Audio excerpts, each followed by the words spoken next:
right, welcome everyone to our Cache County Council meeting. Today is Tuesday, April 12th, 2022, and we welcome everyone here.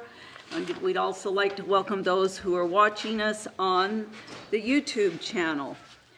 I am going to make an amendment to the agenda for our opening. And for those, when we get down to that review and approval of agenda, please remember that. I will do the opening today, and I'll start with that. All right, I'd like to give my opening in the form of a prayer. Our Heavenly Father, we're grateful to be gathered here this day. We're grateful for this beautiful valley, and we're so grateful for the moisture that we are receiving, for we need it so very much. We're grateful for those who serve in whatever capacity in this great county. We're grateful to be able to live here and enjoy the beauty. We're grateful for the blessings of living in a free country, and for those who have given up their time and lives to protect our freedoms. Heavenly Father, we pray for those who will be addressing us this night, that they might have the guidance with them, and that we pray that Thou would be with us as we make the decisions that we need to discuss, that we would do so in a civil manner, that we would have respect for each other, that we would remain calm and be able to get our points across by being kind. We give thanks for all that Thou hast given to us, and we say this in the name of Jesus Christ. Amen. Amen. I'd also like, if you'll please stand for the Pledge of Allegiance.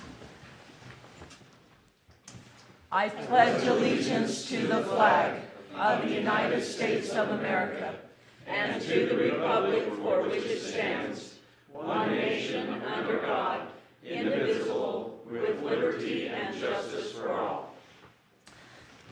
Thank you, everyone. We will excuse Council Member Nolan Gunnell. He is out of town today. So, has everyone had a chance to review and look at the agenda? Move to approve the agenda with the amendment that the opening was given by Chair Tidwell. Second. Okay. It's been moved and seconded that we approve the agenda with the amendment that the opening was given by Chair Tidwell. All in favor? Aye. Any opposed? I forgot to say aye. Okay. All right. Review and approval of minutes. Has everyone had a chance to look at the minutes? I have an amendment to the minutes. Okay. Go ahead. I move that we add Executive Zook is in attendance. I believe the minutes indicated that he wasn't attending, but I recall that he was here. Okay. And with that, I would move approval with that amendment. Okay. Second. Second it. Okay, it's been moved and seconded that we have approval of the amendment minutes with the amendment that Executive Zook was here. All in favor? Aye. Aye. Any opposed? Okay, thank you. All right, we'll have a report from our county executive, Executive Zook. Thank you, Madam Chair. You're welcome. I do not have any appointments for you this evening, and the March 2022 expense report has been provided to you. Okay. As far as other items, we had our first COG meeting of the year last night. The Cache County Council of Governments is composed of all of the mayors throughout the county. Most of the mayors were there in attendance, so afterward they decided to get together for a few minutes to talk about the solid waste issue that's been going on. They discussed some of the options that were given to them by our County Attorney, John Luthi, as far as governance options. As I reported to you last time, that's something that they would like to do, is to form some type of an agency to manage solid waste going forward. And their preference is to have something that everyone could be a part of and part of the leadership of. including the county and each of the cities other than Logan. They were given a number of options by John Luthi of different forms, and his recommendation and what they felt was the most appropriate form as well was that an interlocal agency be formed that would be created by each of the cities and the county signing an interlocal agreement. They asked John Luthi if he would help them to draft that agreement, put it together so that each of us could review it, including the county council and each of their city councils. So John Luthi, thank you for being willing to do that. He will be working on that. And at the same time, they are continuing to work. Some of the cities have volunteered and or signed some of their staff to work on putting together a request for proposals to send out to see what options might be available. Most likely that wouldn't go out and come back until after the interlocal agency were formed, but that's the update on the process of those discussions. Also, we had a meeting this morning with staff from Congressman Moore's office who came to tell us about the Community Project Funding Program, which is the new name for earmarks. If you'll recall, over the past decade, earmarks have not been given by Congress. That process was stopped about a decade ago, and it's now back in place. They're not calling it earmarks anymore. They call it a Community Project Funding Program.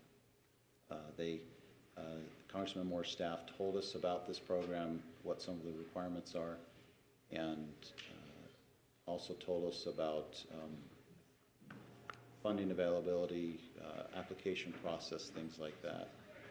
Unfortunately, the deadline for applying for those kinds of funds is this Friday.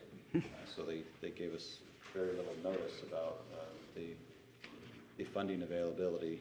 I don't know if it'll be possible for us to put together any kind of an application or to identify appropriate projects in that time period, or to figure out all the details about how those might be funded, what kind of matching funds might be required, all of those things. So I don't know if that'll be a possibility this time, but if any of you have ideas or suggestions on things we might apply for, Okay, great. that concludes my report for this evening. Thank you. Thank you, Executive Zook. Okay, very good. All right, moving on, items of special interest. We have Roger Jones here from the Bear River Association of Governments to give us a report on what's happening in his department. Welcome, Roger. Well, thank you very much, Madam Chair. We hope this is a special interest for you. I have a folder for everybody here on that, around the bench here, and I have some for others that might like them, so. You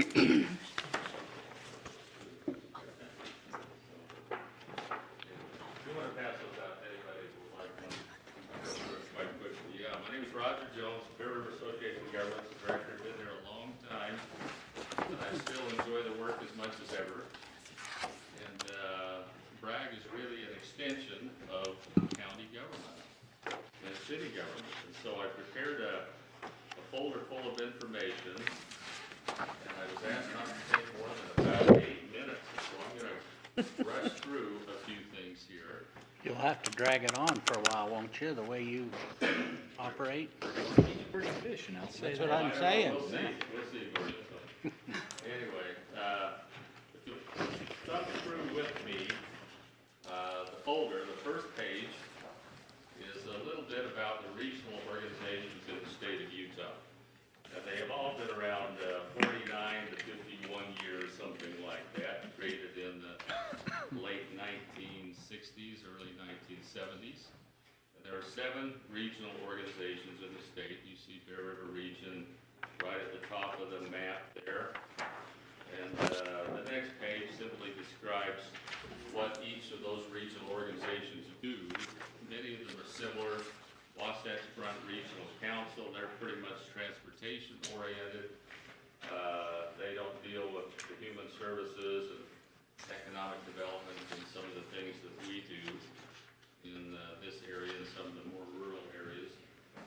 third page of that talks about the history. Okay, thank you. The history of the regional organizations nationwide and how it happened in the 1960s, and I won't get into that, but other than to say there were a lot of federal programs initiated in the 1960s, a lot of them, and there was lots of discussion at the federal and state level how best to deliver those services. And after some academic studies talked about sub-state regionalism, they kind of convinced states and federal governments and local governments that that's maybe a good way to do. Have local jurisdictions get together and hire a shared staff rather than individual city or county staff, especially in the rural areas. An organization chart, I spend a little extra minute on this organization chart, if I may. Bragg currently has 55 staff people. Our main office is right across the street. We do have a satellite office in Box Elder County. Presently, it's in Perry. We rent space in Perry, but very soon we'll be moving into space that Box Elder County purchased for us, but also for them. They're going to share, the county will share part of that space for us in the next 2 or 3 months. Functional designations, the lower left-hand side, I think is kind of important. So Bragg does many things. We're an area agency on aging, that's a federal term. We're involved in heritage area promotion, that's the one that extends beyond our 3 counties into the southern Idaho 4 counties. We're a regional planning agency, we're a community action agency, we're a housing authority, the only regional housing authority in the state. The others are city or county housing authorities. We're an economic development district, concerned about economic development, and we're a rural transportation planning agency. And we have various boards. You see at the top of the list we have the governing board, and we're very fortunate to have 3 members of this group on our governing board. And I'll show you that list in a minute. And then you see the various programs there. We have weatherization that goes out and air seals and provides furnaces and insulation and makes homes more efficient for lower income eligible people. We have community and economic development. We have the housing authority I mentioned. We have aging services, and we have our aging services staff provide services, in-home services to eligible older adults to help keep them in their homes and out of nursing homes. But also we pass funding through to the senior centers, to the county, in this case, to Cache County. We pass federal and state money through. And human services is the largest as far as staff, and involved in helping the homeless and people that need help paying their rent, the heat program, the low-income energy assistance program. So a variety of things. The next page is the governing board members for the current year. And as I mentioned, Council Member Borups on our 15-member governing board, County Executive Zook, and Council Member Carl Ward, who just completed the term as chair of the board, did a very excellent job. We appreciate Carl for doing that. And you see, and then we have 2 mayors from Cache, 2 mayors from each county, and the largest city mayor serves automatically, then another mayor selected, and that was Mayor Larry Jacobson from Nibley, was selected recently. And I thought I'd show you the Human Services Board, which is in addition to the 3 or 4 others we have. This is an important one. It's a federal mandate that we have this board to help deal with low-income issues. And we're very pleased to have the council chair, Barbara Tidwell, serve on that board. She's a great contributor. And we have really good discussions about how we can better help low-income individuals and homeless. I think Barbara would agree with that. Yep. And then I just threw in the little history page about the building across the street. Maybe you're not aware, but Cache County purchased the building Bragg is in now and Bragg owns in 1976. The health department, the Bear River District Health Department, was created in 1971.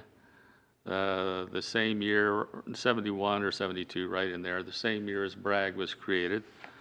And the county in 1976 purchased that building and remodeled the main floor to move the health department into. And of course, they moved out into their new facility a number of years ago. So that facility is 106 years old or so and works really well for us. We're grateful to have it. The county sold it to us a number of years ago, and after renting it to us for a number of years, so we appreciate it. Bragg Services at a glance. How am I doing, Barbara? You're doing great. Okay. I only need about 3 or 4 more minutes. Yeah, so. that's perfect, thank you. Okay, services at a glance. Every year we do this little one-page, you know, what does Bragg do, or what do all these departments do? And you see the list of aging services there and the numbers. And the same with housing, weatherization, human services. I didn't list any services for community development planning because they're not individualized services. They're services to communities and or to businesses. Same with economic development, job creation.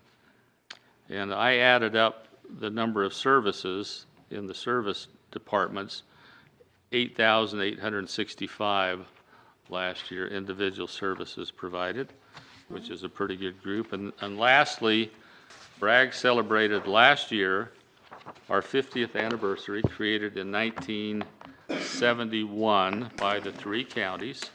And there's a lot of historic information in this little newsletter. So we've talked about the past.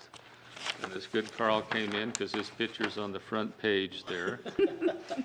And so we talked about the past 50 years and some of the history, and even back further than then. But then we also talk about the future and some of the challenges, growth-related challenges that we have several articles on, and you're all very well aware of that. So I think with that, I'll stop and see if there are any questions.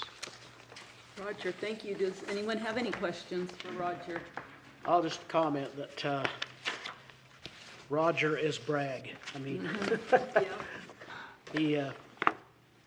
he has done a phenomenal service for the Tri-County area for a long time, and we really do appreciate you. Well, thank you very much. But we have many excellent staff people, let me assure you. So without them, you know, I wouldn't be much.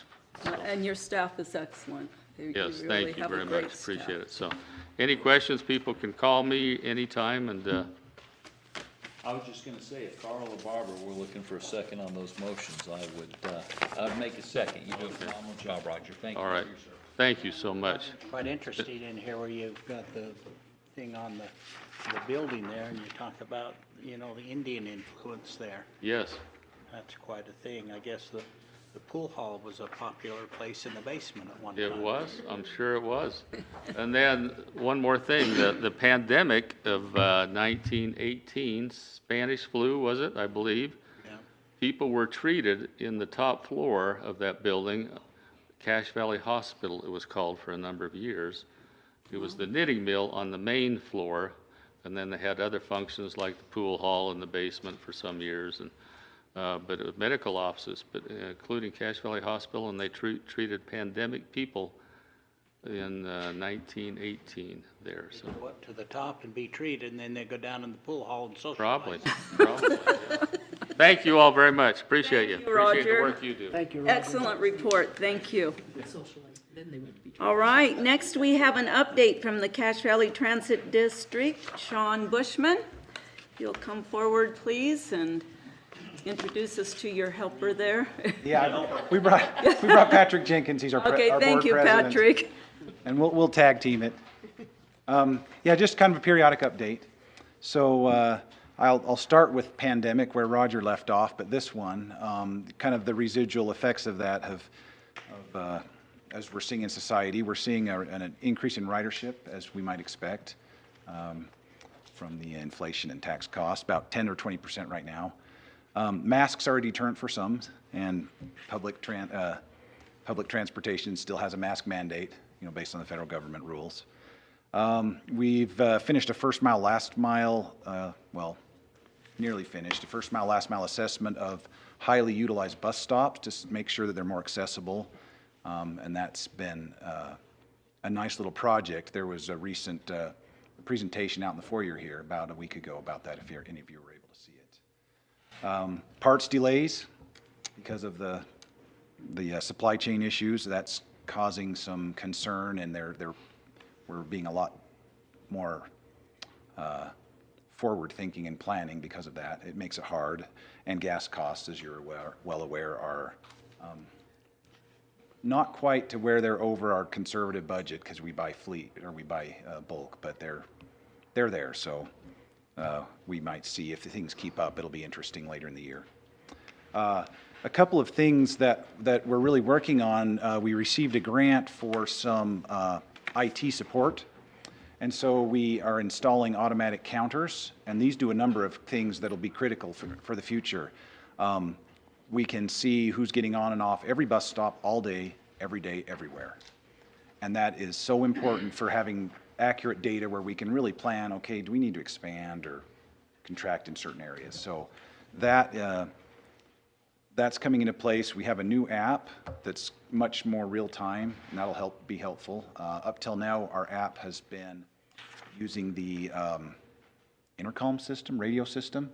So if the bus driver is talking to somebody, it's not updating, and all of a sudden the bus will fly by. You won't have an update for a minute or two, and that's kind of hazardous or detrimental for people that are planning.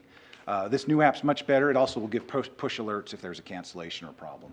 So those, and we got a grant for those. It was nice because that's kind of a pricey thing to retrofit. And so that's in place. Patrick, you want to? Yeah. All right. Cache Valley's on the move, and nobody knows that better than this organization here. There's a lot of shift occurring in the population, where they live, how they reside, where they go. That's a little bit of a Tetris puzzle when you're talking reliable, repeatable service that gets people where they want to go in a timely manner.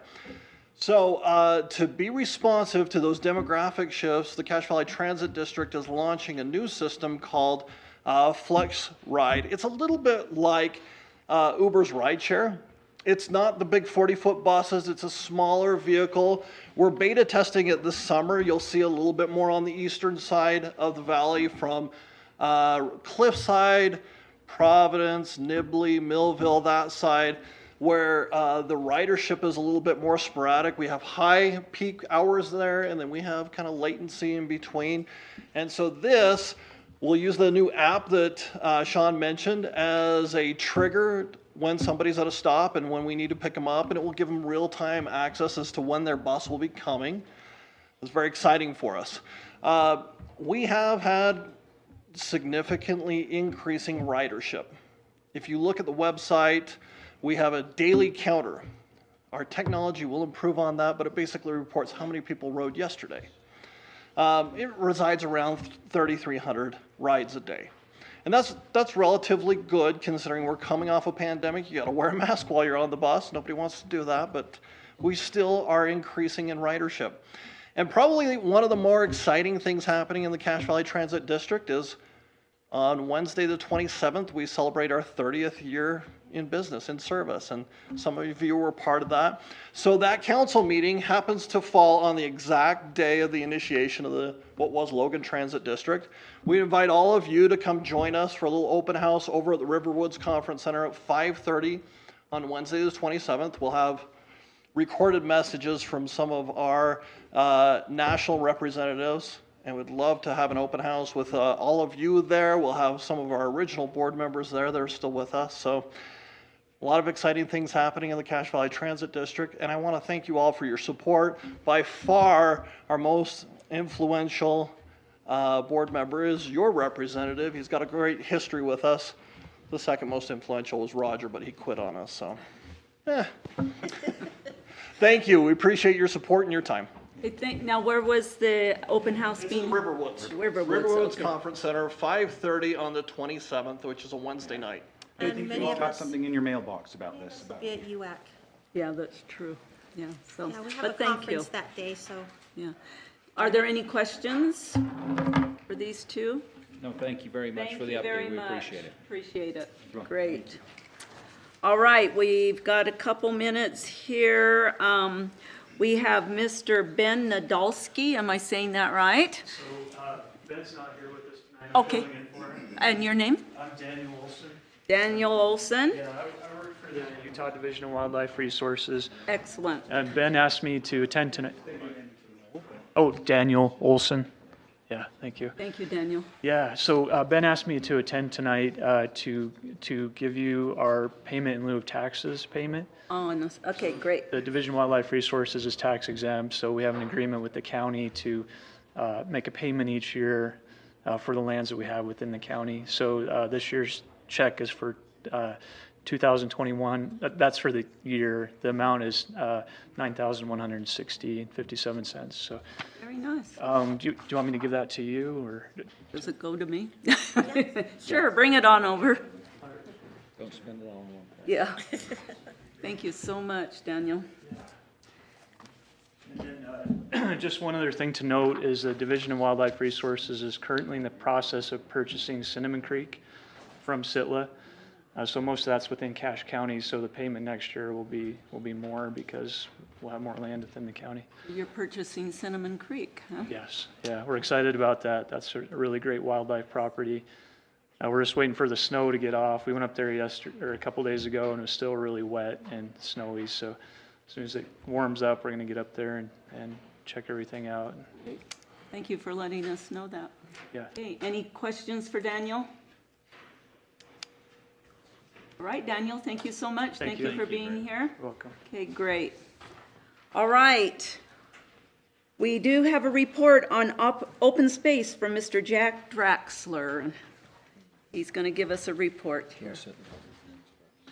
Good afternoon, Jack Draxler. I'm been asked to serve as the co-chair of a group that's so far a fairly loosely organized group called the Open Space and Ag Land Preservation Advocacy Group. We really aren't a committee. That suggests something more organized than we are, but we have been meeting regularly. And Councilman Erickson and Gunnell have both attended several of our meetings. I'm here today just for two things. The first is I just want to thank you for your service. I know from personal experience that there's a time commitment, there's a business commitment, and there's a, maybe most importantly, a family commitment to serving, and I appreciate that. Thank you. Thank you. The other thing is to just update the council on what we've been talking about, where we're headed, and make sure that you are aware of what we're up to. We've been talking about the possibility of a bond issue to raise funds to preserve ag land and open space. We are proceeding carefully and deliberatively so that we hope, do this thing right. The first thing that I want to make you aware of is that we are going to have a survey that will come out shortly. There will be a scientific sample of about 1,000 households in Cache County, countywide, where we'll ask basically two questions. Is there public support for open space of various kinds? Most of the open space in Cache County is agricultural land, so that goes hand in hand. There are also trails, there are also waterways, there's also wildlife habitat, there's also public access, things to think about. But we want to gauge the public interest and support for that. The other one is very critical, and that is, what is the threshold of people in the county for what they would be willing to pay extra in taxes? Because a bond issue requires you to approve putting it on the ballot, and then it will cost individuals differing amounts on their property tax depending on the size of the bond, if it's passed. Right now we know that, for example, a $20 million bond would raise the taxes of a median-priced home in Cache County by about $31 a year. You divide that by 12, it's, you know, less than $3 a month. But people are sensitive about property tax, and rightly so, and I know you are too. And that question is not just going to be at a single point. It's going to talk about thresholds. You know, what would you be willing to do as a citizen? Would you be comfortable with that $31? Would you be comfortable with more than that, less than that? And we just want to see what the support would be, because frankly, that's where the rubber meets the road on this thing is property taxes. And so we just want to give you a heads up of what we're up to and let you know that we're pursuing this. I have contacted both school districts. There's concern about, you know, other bond issues. Frank Schofield of the Logan district says they are not contemplating a bond issue. Superintendent Norton of Cache District says that their county is deliberating, or their district is deliberating about whether or not to have a bond issue. It complicates things a little bit if they do one. On the other hand, we know there's significant momentum right now for interest in ag land preservation and open space, as citizens are seeing the pace of development in the valley and seeing that land disappear quite quickly. And so we have to take all that into account, and then we have to present you with the very best data and see if you would be willing to place this on the ballot in November. We're certainly not at that point yet. We're not asking you to do that yet. We intend to provide you with the details of the survey so that you know exactly where the public is at. We've been told that a scientific sample of 1,000 households is very reliable. You never get 1,000 responses, but even if you get a half or 3/4 of those, that's proven to be fairly reliable data. So we'll share that with you. We'll keep you posted, and we'll proceed from there. We're also in the process of trying to talk about, okay, what are the priorities? In other words, is the corridor coming into the valley the top priority? Are trails the top priority? Is Sardine Canyon the highest priority? Is preserving ag land the highest priority? That's what we want to assess. And there is a fairly scientific means of allocating of the funds that would come from a bond issue. It's called the LISA system, Land Evaluation and Site Assessment, where it's weighted as to how important the public and the council feels different kinds of open space and ag land preservation are. So that's what we're up to. Okay, very good. If there's any questions, be glad to answer those. Any questions for Jack? What's the timing on your survey? We expect it to come out within the next couple of weeks. Oh, great. Right now, we're having a little difficulty with the voter rolls. We're finding there are some, and that's understandable because of privacy issues.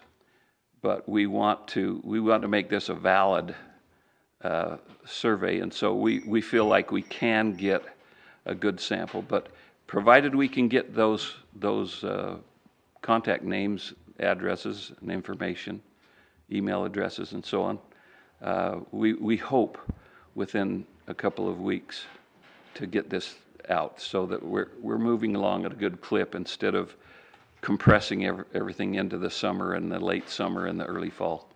Have you been working with Lauren at all? Yes, Lauren's been very helpful with information, with resources.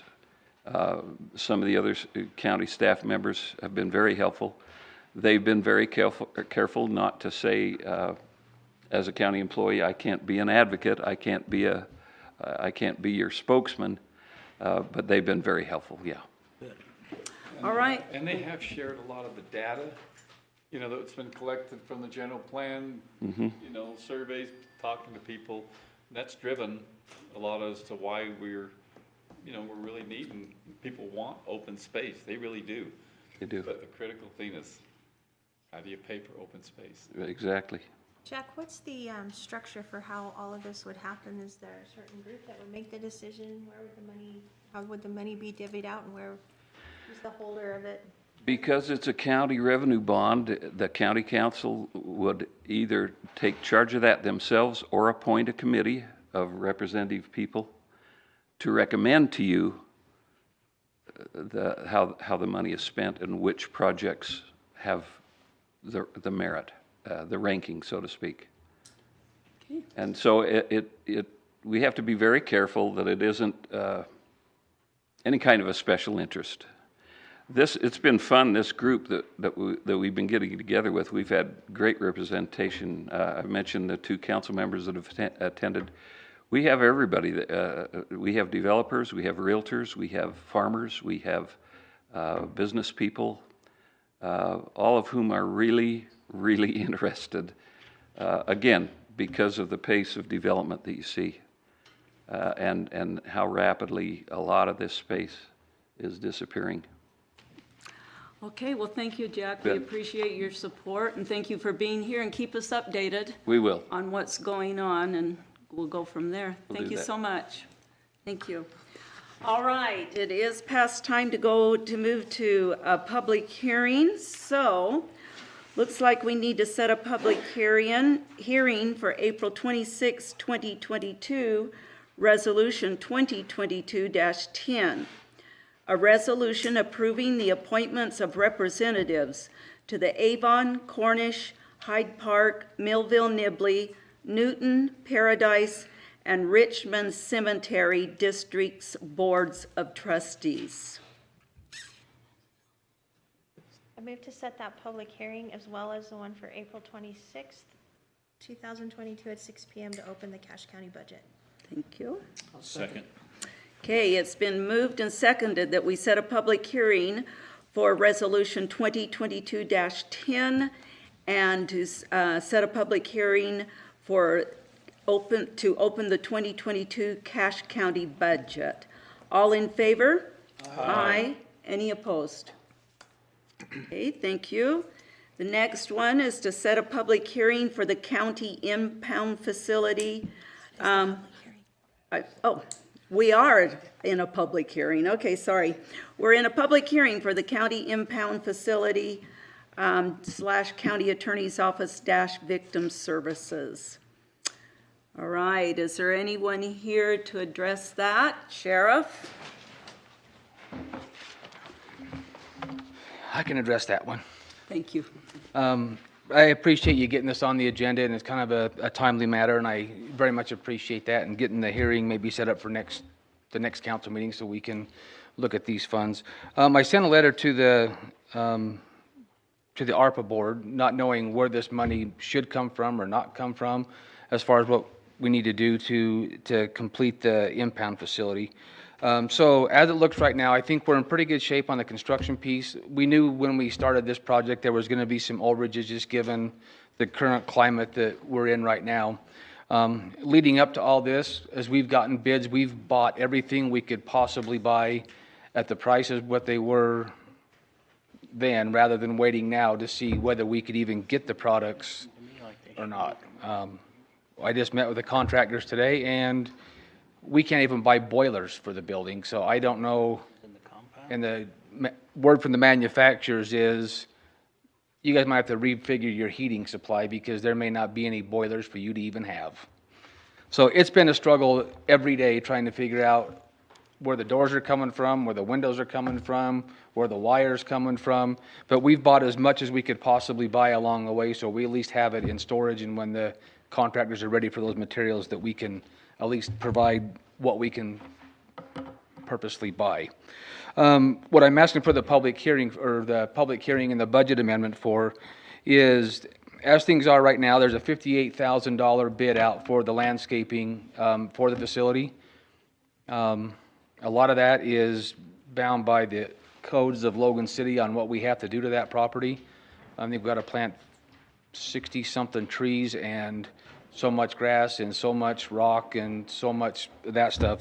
So we're about 28,000 short on that bid for the landscaping piece. And what we haven't taken into account yet during this construction project is the surgery tables, the equipment, the lamps, the chairs, the desk, the things that are going to be inside the facility as we get it open. So the real cost of what I'm asking for right now is about $268,000. And what I would ask for is possibly if we could just make it 300. So if there's any additional surprises, which there will be, I'm sure, that come along through this process that that I can move a little bit more timely with getting these things bought. The things as far as, and we haven't done the bids for these, and this, I do feel bad that I hate coming to you guys and asking for money. I do everything I can do not to have to come back and do this outside of the budget process. But it's taken this long to even get bids back on most of these products because the manufacturers can't even tell us when they're even going to have them available. So we're going to cut POs for this stuff that we may not see until November. And that's been the frustrating part. It's just the climate that we live in right now and how things are going. I learned something today that I didn't know about as it deals with the boilers. We can blame a lot of things on supply chains and we can blame things on China that they can't get the chips. But what I learned today from the manufacturer is the product China needs to create the chips comes from the Ukraine. So that kind of tells you where the chip manufacturing is going to be in this country for a long time. We may be going to gas heaters rather than boilers. I don't know what we're going to, but A lot more trees. plant a lot more trees. So it's and we may have to relook at what that building was designed for and what was supposed to go in it. I mean, we can't wait. The building's got to get finished. I mean, there's the entire valley that's now waiting to use that facility and occupy that facility, and I don't want to keep pushing them off because we're ready to go, except we can't buy a boiler. We may have to relook at what the other options are for that. So the manufacturer right now, he's scouring the country to find if any warehouses have the boilers that we need that have been designed for that building in stock, and if so, we will cut the PO and buy them and store them until the contractor's ready to install. How many are you needing, Sheriff? Two. Two. Yeah, just two, and we're not asking for the world, just two boilers. But it's the chips, and they have the boilers, they don't have the control heads for the boilers, and that's what's gonna slow the whole process down. Right. So that would be my ask right now. We've done everything we can do. I'm sure I'm gonna have to come back probably in June when we get close to the completion of the building, and maybe ask for a little bit more just to finish it off. I don't think it's gonna be a substantial ask. We've held the contractors pretty tight to what their bids were. Some of it they can't control. What they bid for wire in November, is it fair to hold them to that in March when their costs have doubled? We're really trying to be fair as we can with the contractors and not stiff somebody in a county project, but we got to be conscious that we're paying taxpayers' dollars too, and we're not going to get raked over the coals as this project goes along. They've made a lot of headway down there. If you haven't been down there, I would like to take all of you on a tour at some point, but there hasn't been anything to look at until this week. So they've got the building done. They got the roof on, at least got the trusses up and got it sheeted last week. They were finishing that today, and they've gotten inside the building and framed the walls, and we've got power and plumbing in there doing some work now. So now there is actually something to go look at and see. So, Madam Chair, if I could reach out to you, we could pick a day and maybe before a council meeting, we could just meet down there and we can take you on a tour and show you how the layout is and how it's going to function. Would be great. Very good. Any questions that I can answer for the council? Well, I just want to say I appreciate you, once the council greenlit something, you jumped right on it and actually were able to get things going. I know we had a big discussion about how much it was going to cost. We'll have to see if we, I don't think we undershot even though we tried to overshoot. So I don't think it's going to be. I think this money right here, most of this money is something really that I forgot to even include in the bid. Is We got so wrapped up on what it was gonna take to build the building, I didn't think of what it was gonna take to furnish the building. So I really think the construction cost, because we've had storage, we've had the PO, and we've had the approval from the council to keep buying things as we go, as we can get them. And we've been able to, because of the search and rescue building, have really been able to save quite a bit on cost because we can buy them at the prices that they were bid for. So I don't think the next ask is gonna be very substantial. I think there'll be an ask, but I don't think it's gonna be some horrid number that is gonna shock us all. And if it is that number, I'm making Matt come and tell you I'm not coming back, so. Well, Sheriff, I agree with Paul. Thank you so much. I know you've worked hard, especially getting the university involved for care of animals and everything, so. I think that's gonna be great. Councilman Erickson. This past legislation, they did pass water-wise legislation that basically went inside the city's regulations, what they can and can't do for mandating certain kind of landscaping and encouraging xeriscaping and stuff. Would that Would actually, affect your bid? the xeriscape landscaping actually increased the costs. Oh, did But it? I was willing to do that, knowing what we were coming into the water year for. I was willing to spend more on the landscaping to xeriscape. Sagebrush is cheap. Yeah, I know. But the city required grass and trees. Their ordinance still require all that, which is, I guess in one respect, it's great for the county that it actually makes the landscaping bid cheaper. But I think it would have been wiser to do something with the dryscape and done something differently that way. And we are fortunate, at least with all the not the culinary water, but the secondary water, and it goes for the sheriff's office complex as well. There's actually a running, working well and spring on that facility, and we get to use the spring water that we have for all the secondary water on the property, on both properties, really. So that saves a ton of money just in the water cost with the city, that we can provide our own secondary water. Great. Here's what I'm gonna throw past you guys. I thought this was kind of weird, and I don't know exactly how it works, and I'll leave the better, smarter minds to figure this out for me. They've given the impound facility an address, and I kind of thought it was a goofy address because it doesn't match what the address that we already have is. The sheriff's office sits on 1225 West, 200 North, or Valley View, depending on what you want to call it. The impound facility, the address that was given to them by the electrician or somebody, I think it must have been the power department, because they need an address to run power to. They gave it an address at like 1165 West, 4th North. So that's strange to me. I'm not exactly sure how that works. So I made a couple of phone calls, and they're like, we don't care what you call that street. I'm like, well, who usually names a street? And they said developers name street, and they said the county's the developer of both those properties, so I guess you guys can call that street what you want to call that street.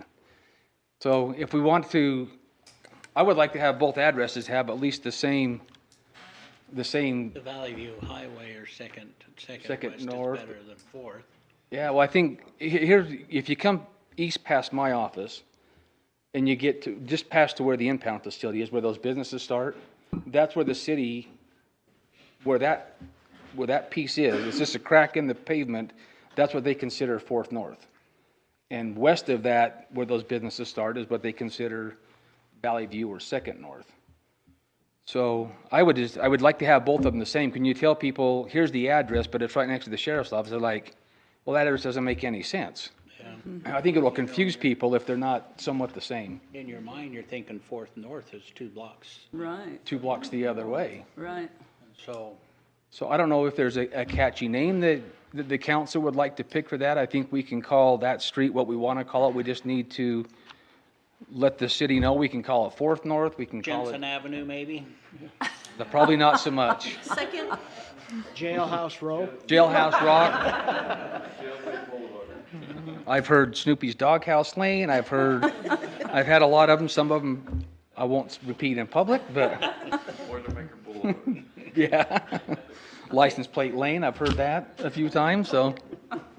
Yeah, well, I think the area Both fits, thinking, both. we'll look into that, yes. I think the Thank area you. fits a lot more 2nd North or Valley View. Classy creative. Yeah, and I think realistically, I think Chris in planning will understand how that process works. Okay, better than I do. I just pass along what the city told me, and they said, you can really change it to whatever you want, but Okay, the two addresses are confusing. You know, I would like to get it all in somewhat the same, on the same street, right. if we can. Okay, very good. We Okay. will look into that. All righty. Thank you, Sheriff. Thank you. We appreciate That was- all that you do. Thank you. My double anniversary today, so I'm gonna leave. Okay, that's right. His wedding anniversary and his 30-year anniversary with the county. Okay. All right. Yeah, he is. All right, we have John Luthi and Tara Warner to talk to us about victim services. And the county attorney's office. I'm the county generally. attorney's office, I'm sorry, yeah. There's the, as I understand it, the $15 million of restricted ARPA funds, and that one of the categories for those restricted funds is essential services. And just as a little background, in our criminal prosecutions, courts were closed for a good stretch of COVID-19.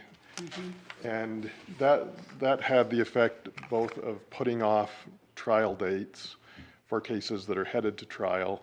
The other effect that it had, you know that a lot of our criminal cases are resolved by agreement, plea deal, to use the colloquial term. It turns out that when criminal defendants are sitting at home on their bed attending court by Zoom in their PJs, or not always that way, but you get the idea, cases don't move along as quickly to a resolution, even if it's not a trial, but to a resolution by agreement, that it kind of takes the person standing in court with a prosecutor behind them, their own attorney next to them, and a law enforcement officer ready to testify to help move cases along. And so there's a backlog both of cases that would go to trial and a backlog generally because there's not been the incentive to move things through to resolution. That means that not only has there been some extra work, especially by our victim advocates during the pandemic, but as we come out of the pandemic, there is going to be an increased load on our prosecutors and legal assistants. Whether they qualify in every respect for that restricted ARPA category of essential services workers to get some bonus pay for that extra work, I'm still needing to work out with Cameron. I've done some looking on my own and a preliminary discussion with Cameron, but this is kind of more of a heads up. I had hoped to have a full proposal for you today, but don't. But it's a heads up that we'll have a full proposal after we make sure that our proposal meets the requirements of ARPA. Terrell is further along in talking with Cameron and may have the full proposal for ARPA funds for the victim advocates. Thank you, John. So it's my understanding, I met with the committee a couple of weeks ago. The restricted funds have to be tied to evidence-based interventions. That funding, I'm actually going to put together notebooks for a few of you and Cameron, so you have it to see what the evidence-based interventions are on the ARPA funds that we're requesting on those restricted funds. With regards to the premium pay, we've done a really good job as victim advocates of keeping track of our on-call after-hours pay and where we respond. It's not, we get a pager pay basically like a detective, but we have not been compensated for it, so we are asking that the victim advocates get compensated. It's very detailed. We put down the case number, where we go, what we're doing, and about the amount of time. And we did that for grant purposes, that are going to actually come back and support that request, so we can see where a victim advocate has spent her time, what she's been doing out and about on the nights and the weekends. So I don't know if anybody has any questions on that. I was not aware I was going to be here. I planned to be here, but I didn't know I was going to be on the agenda. So I just didn't know if anybody had any questions on that information. And then if not, I will plan to get by Friday to Cameron some notebooks that give you some information about the interventions that we're requesting money for. Excellent. Any questions for Terrell? Terrell, I'm trying to remember what you told me about how much they get paid when they go out. It's like a really small amount. They get $20 a day for on-call pay. So it doesn't matter if we are out for 5 hours or 8 hours or 10 hours, you get that whopping $20. So we've done it that way, and it just varies. I know that sometimes our victim advocates are out every night and weekends, and then sometimes they're not. But for the most part, if every day they're getting that $20 a day, not per hour. So it's called Pager Pay, I think, under Cameron's book. So Very good. Pager pay. Thank you. Thank you, thank you. All right. You gonna take public comment? Yeah, does anybody have any public comment on anything that's been discussed so far? Move to close the public hearing. Second. Okay, it's been moved and seconded that we close the public hearing. All in favor? Aye. Any opposed? Okay, very good. All right, we're going to go back up to number 7, department and committee reports. We have a general plan update report from Lauren Ryan. Thank you, Lauren, for being here. Good evening, council members. I'm going to be very brief. Oh, I'm not plugging it in. Yeah, no presentation. And unfortunately, I don't have ice cream this time for you guys. So I told Chris, the more we keep bringing ice cream, it's just going to be expected each time I get up here that I have ice cream for everyone. So, but yeah, I'm going to be very brief this evening. Just wanted to mostly thank everyone for a very productive joint council and planning commission meeting. I think that was a really good discussion, and I just appreciate your willingness to participate in that discussion. So we shared all the feedback that we got with our consultants. They watched the replay of it and felt that it was a very positive workshop as well. And so we have our next steering committee meeting at the beginning of next month, which is May already. That's crazy. And hopefully we'll have a draft to the steering committee to start to look over. And so things are moving right along, and hopefully we'll be seeing a draft in the next couple months. So thank you so much for your time this evening, and happy to answer any questions if you have them. But Any question for Lauren? Thank you, Lauren. Great. Appreciate you being Getting here. along okay with Jack? yeah, Jack is so great to work with. So yeah, no issue so far. Yeah, thank you. Thank you, Lauren. All right, looks like Craig McAllister, our county treasurer. Thank you for being here, Craig. Thank you. I've got a box lunch for everybody. Oh, So our year ends February 1st or January 1st. So we start doing the final distribution because it's such a arduous job. I'm going to give you your own signed copy of the hey, thank you. final distribution. Autographed. All right. So as we go through this though, there's some information that does pertain to you personally as well. I just wanted to go through. So again, we have an office of 3, Craig McAllister, Cache County Treasurer. And in that office, I think we do some fun things and some good things. So the trend is always to get people so that they can pay online. If we can get them to do another way, then that saves everyone some money. And so just some numbers as you're starting there. We, in our office, took care of 24,000 plus transactions that doesn't take care of multi-payments, but to the tune of about $50 million. If you wanted to take, for instance, your signed copy, if you look on the back side in orange, this is who we represent as the treasurer. It's not just the county. It's folded on the front, so this is what the county is. If you look on the back, we have to reconcile with all of the entities, all of the schools. And so we distributed in the orange, 118,493,000. So 118,493,822 and 22 cents. And sorry, you're going to have to get your magnifying glass. But that's a lot of dear dollars. The final distribution that we send out at the end of the year was 13 million, which is, it shows down below. The downside Again, if you've got constituents from different cities, you can see exactly where they're going, what they're paying. You've got the full everything on there. But if you go to the next one, it talks about our delinquency. So this is updated. You'll notice on the very bottom, we're now down at 401 parcels because it changes even day. But if you look, those 401 parcels off of about 50,000, that's our total delinquency. Where are you looking, Craig? I'm sorry. I lost So you. if you look on the bottom of here, and I even had to mark it off because from 214, when I printed 241, we had another one that paid off. Without my bifocals. And again, there's a lot of numbers, and I didn't bring my computer to bore you.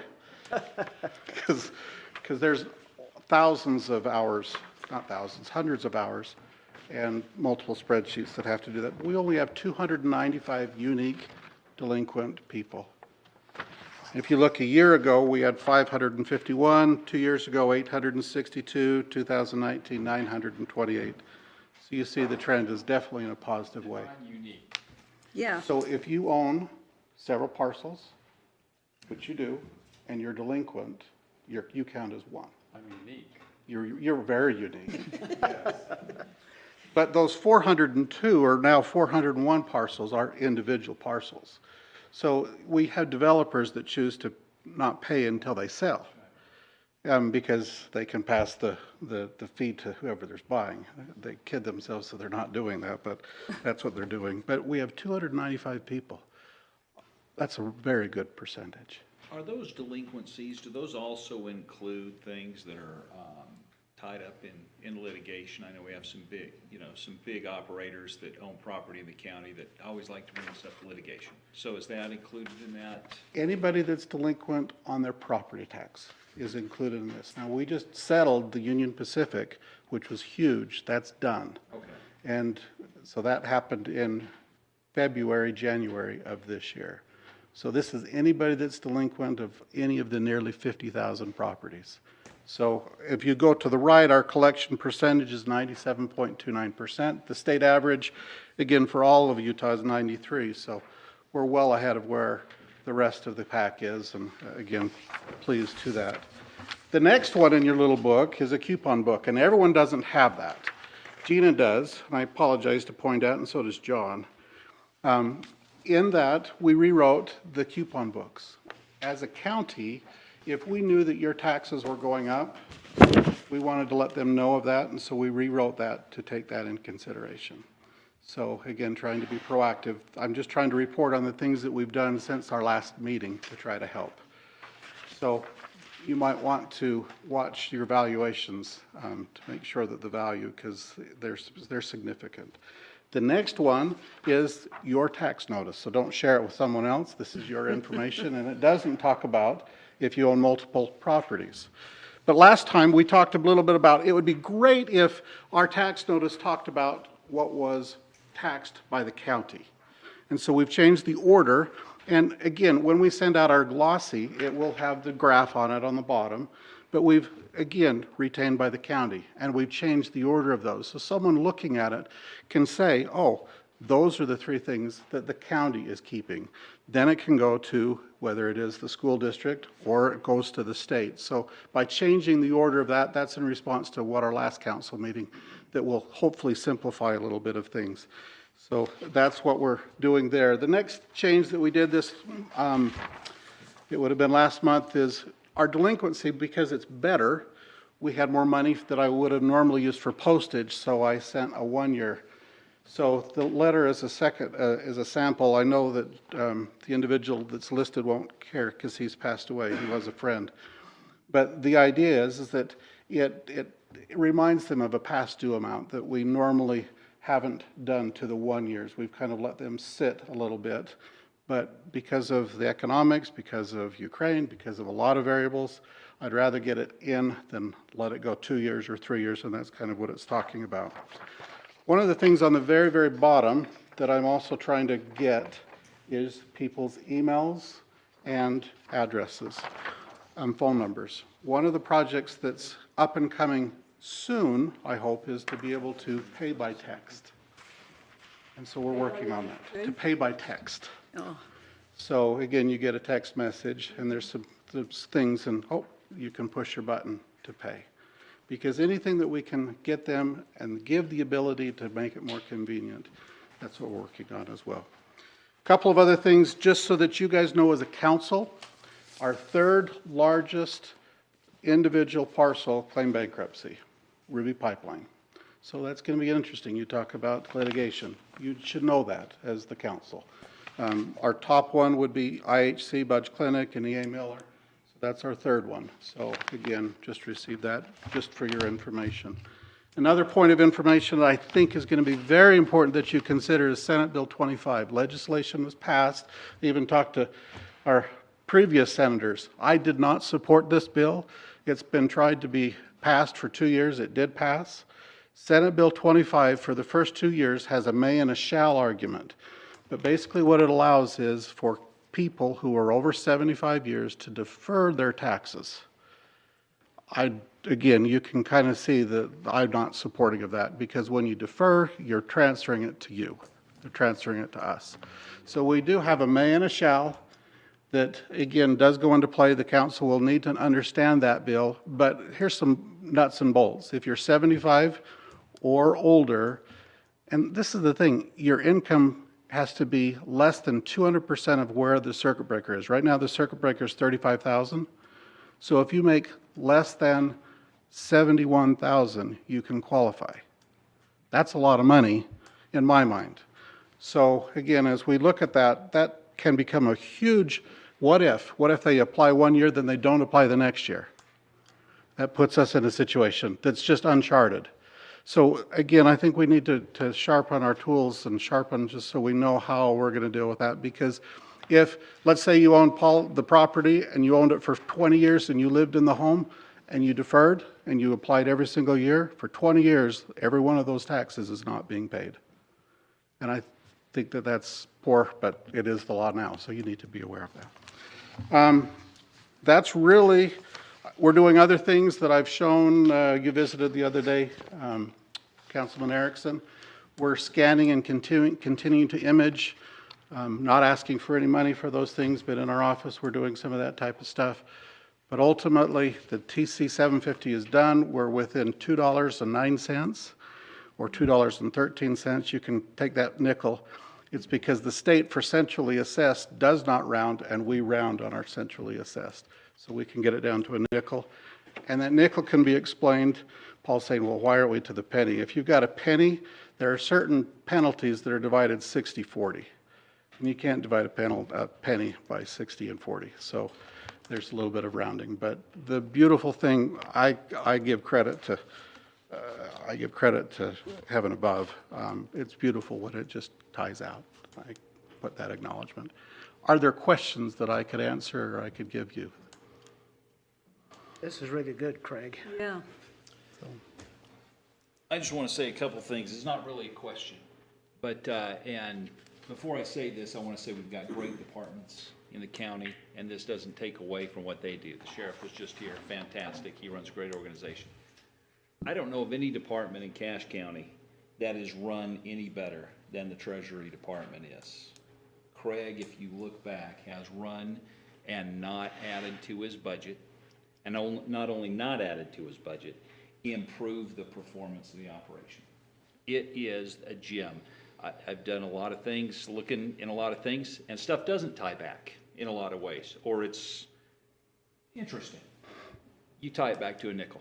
I think we should really take that into consideration, because it is the best run, and we've got great run departments, several of them, but this is, he's the best treasurer in the state. Well, just the fact that he's continuing to absorb all the growth in Cache County, and he's running it all through the exact same amount of people, that's unheard of. It's unbelievable, unbelievable. Our total collected, if you wanted just a fund number, look at the very top sheet of that one, Councilman Zillis. The total we collected is the new number of what we still have to collect on just real property for next year. There's been a huge each month or each year that's increased. So that's why it's so important that we push the ability of electronic payment. because then we're able to keep the lines down and eliminate the lines, but also keep people happier, even when taxes are going up. So those are some of the things we've done. Your ability to collect a lot of this depends on other departments getting their flow of information to you, so you can get the right addresses, people and everything with the high volume of ownership trading and sales and everything that's happening. Is that efficiency, is that coming through? It is improved, but we spend hours, I'll give a shout out to Marilyn, we spend hours a day. We figured out 6 hours a day in some cases working on addresses. It's not a fun, you have to get up and walk, and she's the right person for the job because title companies don't care, and the recorder is required to record where the title office is saying that it is. But if it's a vacant lot and there's no home on that, the dirt and the rocks, there's no mailbox that's going to get that. And so it's recorded to that. And so we spend, and we have with IT, lots of different tests that we're able to then try to call them if they've owned multiple properties to get it to the right place. Because I've done in past, remember I brought the great big boxes of return mail. I mean, we're down to a very small amount, but it's improved, but it's a constant thing that we have to do. But we're second to none in terms of no other county validates their address and have that ability that we do. You're pushing also that more people pay online and do it. How about the costs associated with doing that? Well, it's less than what the 54 cents that we have to send, or if you statistically look at processing a payment, they can attribute about $6 to $15 to process a payment if you look at what the real costs are. If we can get you to go online and push the button, I've got your information as far as a phone number. If you're delinquent in the past, I've got an email way of contacting you. And so, yes, there will be some costs when I do this text, but it's far less. For instance, we saved $13,000 when we went to a different printer that was, again, put back to the county. So, again, we're trying to be more efficient, but then when we have people that sign up for electronic notices and email, it's free and you don't have the postage that's associated with that. With the button, I complain for 1 second about taxes. If I write out the check, I've got probably 30 seconds of writing out the check. And then we've got the people that just want to come in and talk. And no matter what we do, we're not going to change that. And that's the beautiful, that ultimately I'm the one that they do have to explain to, and we can try to help them understand and talk to them about it and help them feel better about it. If they don't have kids in the school, that they still have to pay 60 to 70% to the school. But trying to help them and get them to understand that is my job too. And I agree with the efficiency that's occurred in the past several years here. We have great people. Under the same three, I mean, the department has not exploded in people, but that's amazing what's happening.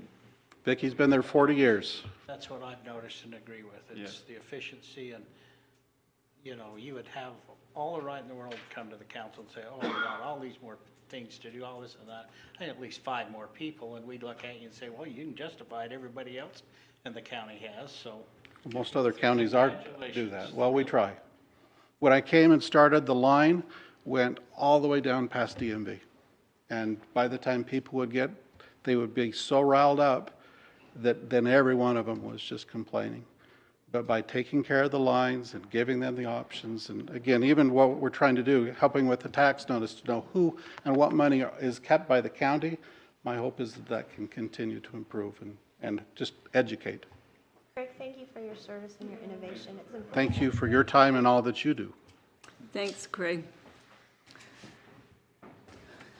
Do you want to announce the next one? All right, we're going to go to Board of Equalization. We'll need to move into that. Motion to move into Board of Equalization. Second.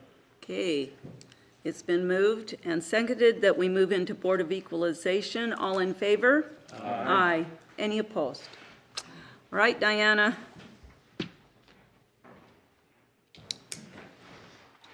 Good evening, ladies and gentlemen. You have before you this evening about 35 exemptions. About 28 of those are charitable, 6 educational, and the 1 mixed use of religious and charitable with the 1 church. So the auditor's office has reviewed all of the applications. We have secured the signatures that we were asked about before.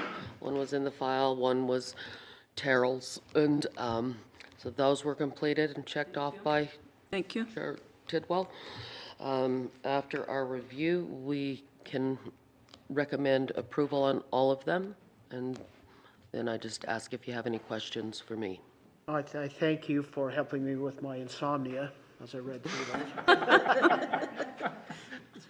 Yeah, speaking of tying stuff back, Diana, you do a great job of making sure things look all right. and done Yeah. correctly. An auditor loves to be, detailed. Thank you. Well, I didn't have any questions. I didn't either. One that always pops up to me every year, and I read it through it more carefully, and yeah, that does fit, I guess. I make a motion that we approve these exemptions. I'll second that.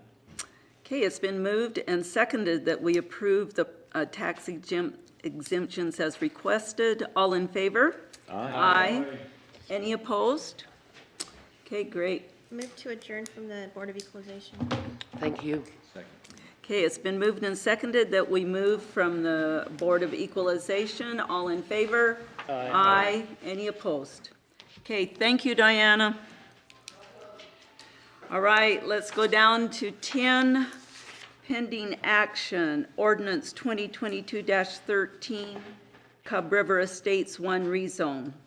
An ordinance amending the county zoning map by rezoning 44.46 acres from the agricultural A10 zone to the rural 5 RU5 zone. Do we have anybody here to address that or talk to us about that? Okay, Chris?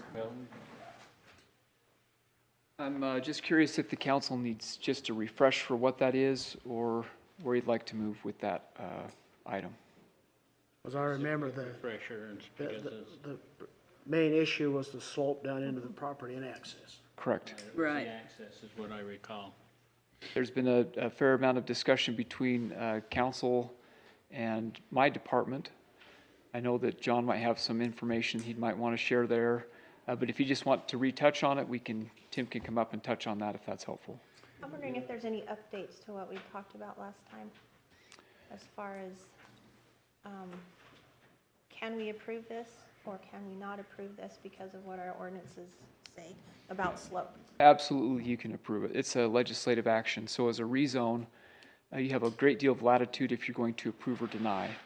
If you can reasonably support that decision, which again is a fairly low bar, and John can probably confirm if that's different than that, but you could act either way with this request to approve or deny. The thing we discussed was the access issue, and providing access is the onus of the developer. And it would have to meet county codes and everything for roads. And I guess I, for one, am hesitant to deny the project simply because we don't think there's access. That onus falls on the developer's shoulders, not on ours. Where are we at with changing the slope language in the code? Or maybe that's a discussion for another day, but is that at least in process? It's not currently in process, But we could. other than the discussion's been had. Okay. Yes. I agree, Carl, with what you just mentioned right there. There isn't anything, I've driven by it a couple more times. And to me, just common sense and logic says, well, that can be easily dealt with, engineered according in a conditional use, whatever you're going to require, that something be, the road be of a certain angle and to bypass that little bit of steepness. I just sit there, it's holding the rest of that land hostage because of something that's easily engineered everywhere else in the whole county. That's what worries me, that we're not taking everything into consideration, because again, our code says that we can't. Yeah, I think that's a good point, Ted. And it's the distinction between that legislative action and then what would follow after, which would be the application of that ordinance with the subdivision and then development requests. Right. So the challenge being, at some point, whether this is, let's say this is approved tonight, then in the future date, we have to still address that piece of code. Now, John and I have talked through some of those pieces and what that might look like. I don't know where he's at. We've been bouncing this back and forth because I was out of town last week and he was out of town part of last week. So we've resolved on some of those pieces over the last 24 hours-ish. I'd like to provide some But context. yeah, John should address those pieces. But I think when you ask about what the code should say, I think it's right that we need to revisit those pieces and reflect what the council thinks it needs to reflect. If it's different than what the council would like, then we need to make that adjustment. Thank you, Chris.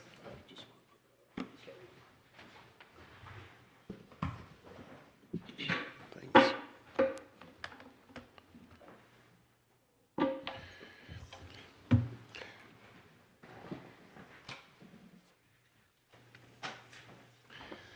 My understanding is that this came with initially a recommendation of denial based on the idea that, let me get my screen ready.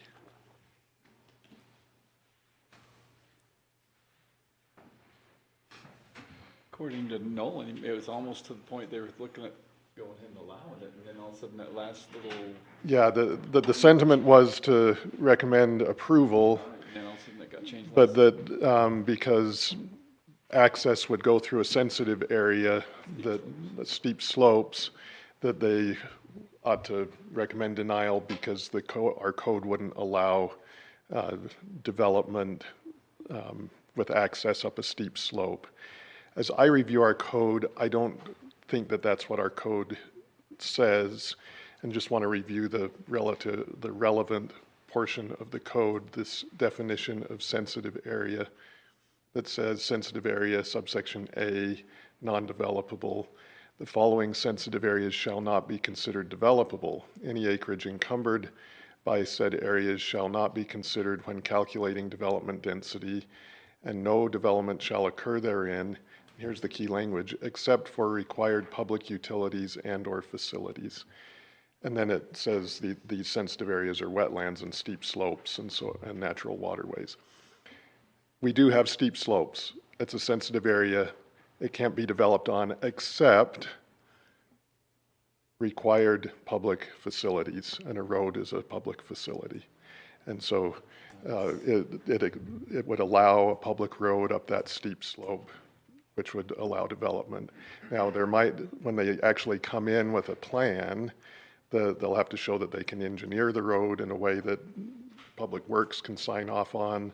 It would need to be a public road rather than a private road, so it would need to be dedicated to the county and accepted by the county, some things like that. But there's not an impossibility of development there. Our code would allow for a public road. And if you look at the sensitive areas mapping of the county, you can see there are, both in the mountain lands and on the valley floor, roads that go through steep slope areas and county roads that go through wetland areas. And so this exception has been applied in the past. Great. Thank you, Joe. That's logical. That's just logical to me. That's what, And can I ask one more question, because it's, I think in this case, pretty clear. One of the other things I think is kind of an issue, right, is we take that out of developmental acreage, which could impact property owners by saying, you know, if you wanted to, what are we rezoning this from A10 to RU5, right? If it's an A10 zone, you say, okay, this is not developable acreage, you pull it out, and even if nobody's going to develop on that slope, it could drop them from the number of houses they could develop on that parcel. So if you had a 20-acre parcel and you're going to plan to build 2 homes, you pull the steep slope out, now you got a 19-acre parcel, 1 house. So I think we probably want to, in this case, definitely approve, but just look at adjusting that language so that those type of things aren't as impacted. And plus, I'd like to change county code besides alcohol and have that be the only thing I ever did. Always got I think your analysis is right, and What's your name associated? Let me be the steep slope guy instead. All right. so the bottom line is the reason for the planning commission recommending denial, I think, once with a closer look at the code, is not a concern. Okay, thank you, John. Well, in that All case, right, I will yeah. move to approve ordinance. Oh. I want to move to approve the ordinance. Okay, we have a move to approve the ordinance. I'll second that. Seconded. Okay, it's been moved and seconded that we approve ordinance 2022-13, Cub River Estates 1 rezone. All in favor? Aye. Aye. Any opposed? We also need to, I think we need to make sure that we do support our P&Z planning zoning on all the efforts that they did. But now, given this information, that's the change that we needed. That then explains why they probably voted the way they did versus the way we did. And I think that's a good thing, because now I can't say I've voted with them every time. So we gotta put an asterisk on it that says, they wanted to vote this way too, they just did their job the way the code reads, because we're the only body that could make that adjustment. So we're actually in agreement with them, even though we voted differently than they did. How about we put that asterisk in there? Okay, so we, It's passed. how do you want me to word that? That's just for the minutes. It's Okay, passed. good deal. All right, very good. Okay, thank you. All right, let's move on to resolution 2022-06. Lane, will you take that back to P&Z? Yeah, I will. Let them know we support them, 100%. Okay, resolution 2022-06, a resolution amending the 2022 Cache County budget.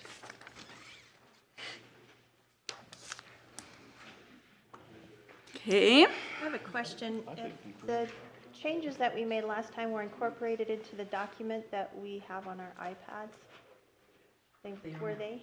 They were? Okay. All right, Cameron. Yes, Councilman Ward. Do we need to go over this again and again and again and again and again? Okay. All right, thanks. Didn't go anywhere. What would you like to do, Carl? Okay, so that was an easy question. Any other questions? Hopefully that was an easy question. Well, I think Paul particularly had some concerns about it and requested some changes be made. Did you look at that and see if they were? Yeah, I think the changes that I motioned for last time looked like they were through, the funding for the lobbyist was moved. Did we get that contract canceled, so we'll do a new one? No. Oh, I thought we were very clear last time, that should have been canceled, but it hasn't been? I did not receive any direction from the council. Wow, that was very clear in my motion. Well, he wasn't here, remember? His deputy was, chief deputy was. So we should probably get that canceled, because that's gonna adjust the budget. Okay.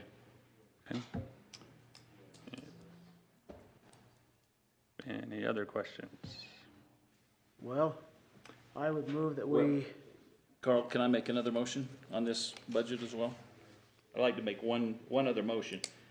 Given the fact that we've now have a lobbying firm contract under our budget, and with the growth of the county and with the imbalance in some of the offices, I'd like to move that we take a policy analyst and fund it 100% under the county council. Right now we have 30% of a policy analyst funded under the county council.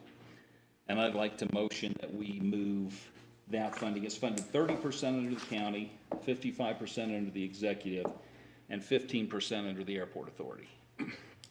So I would move that we take the 55% under the executive and move that under the council. That leaves the executive still with a policy analyst and a chief deputy, but gives the county council the ability to have a full-time employee essentially working for the council to help us with our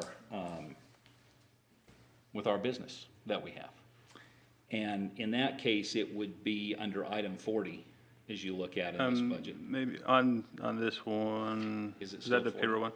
So if I understand the proposal right, you would be, Oh, I'm sorry, it'd be 39 on this one. Right now, 39, if you go to 39, it's on page 9 of 37. So if everybody's there, you can see that those first two lines say full-time employee, and then there's that 23,600 for the council. That includes the additional raise for the council and then the additional raise for the policy analyst that we have 30% of.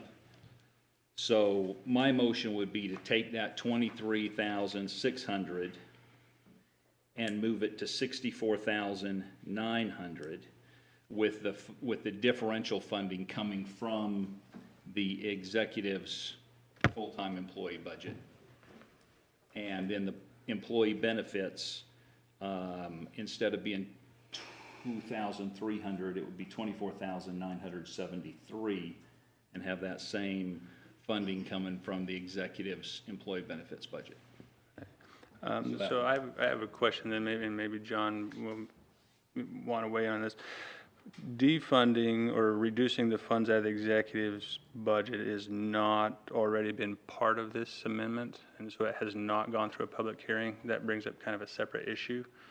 Okay. So that would maybe need to go through a future public hearing. Okay, we'll do that on the next budget hearing then. I'll just say we'll fund it out of the general fund then. About that, I think it's just that if you take away from a department that. I thought we could department head deserves transfer to be within heard. the budget according to the They're code. just transferring it, But, really. but your take, well, that's what I'm like, let's, I'd like to hear from him, he's more familiar with this than I am. so there, and maybe we could look it up on the fly a little bit. And I'm trying to recall here, the part that I'm speaking of isn't department heads are here that are relevant, so that part is satisfied. The part that I'm having a concern of is that the public has not had any input on making that change from one department to the other. Now we may. Where is that in the code? So, no, I like I said, I'm going by memory here. The budget appropriation for any department may be reduced for any purpose other than the transfer of funds to another department by resolution of the county council, provided that 5 days notice has been given to the county executive and the department head of the affected department. Okay. And that the county executive and department head are permitted to be heard on the proposed reduction. This one is a transfer. So that one would not require a public hearing. I will second your motion, Paul. Thank you. Have we met the 5-day rule then? That would be the other part of it. This question has just come to me in the moment. I would Yeah, be hesitant to give a definitive answer on budget code that I've not had a chance to really review. But this one doesn't appear to be a code issue. Well, I don't know without reviewing. It's a transfer rather than a I'm just reduction. hesitant to say, here's my definitive legal answer on whether we need a hearing without some chance to review. You know, my concern on this is, the first time I heard it is when you talked to me today, Paul. I wonder if we ought to go another meeting before we go ahead and take a vote, so that gives us a little more time to grasp exactly what is gonna happen if this change is made. Am I not looking at this correctly? And Gordy, going off, I've been thinking about it. I guess I need to know where the council's budget sits. Do we have enough money in our budget to absorb that? This would just. That was part of the motion, you're just transferring. Transferring over. Yeah, so it would if the transfer passed. In this year's budget. We've set up a public hearing for a budget opening for next one, and I wonder if we could just roll all of this into that budget hearing. Sorry for the noise. We're in 2 weeks, right? Yeah. Yeah, on the 2 weeks, 26th. yeah. Let's give us 2 weeks to think about this and see what actually is gonna take place if we do this. Yeah. This motion is that we go ahead and do that, and then we're going to advertise it, and then we'll have the public hearing or whatever, we can then work with it in 2 weeks, right? We could pass that then if that's what we desire to do, right? Because this takes all the money that's already there, there's not one new dollar. It's a lot like all these other changes that were made a couple of weeks ago. We said we'd like you to do this, and he went and took care of them, come back, and now we're talking about them. I thought we could do the same thing. So, Madam Chair, may I have the floor? I can explain to you exactly what's going on here. If any of you have questions about what's happening. This is a personal attack against me and my office and my staff. The funding that was just explained is the funding that pays for Janine's position. Those are the funding pots that are used to pay for Janine's position. Madam Chair, I could ask decorum. That's a personal attack on Yes. us, and it's not acceptable, and it's a point of order. I'm explaining where this is. I resent that. It's not personal. All right, I've had enough of all of this. It's done.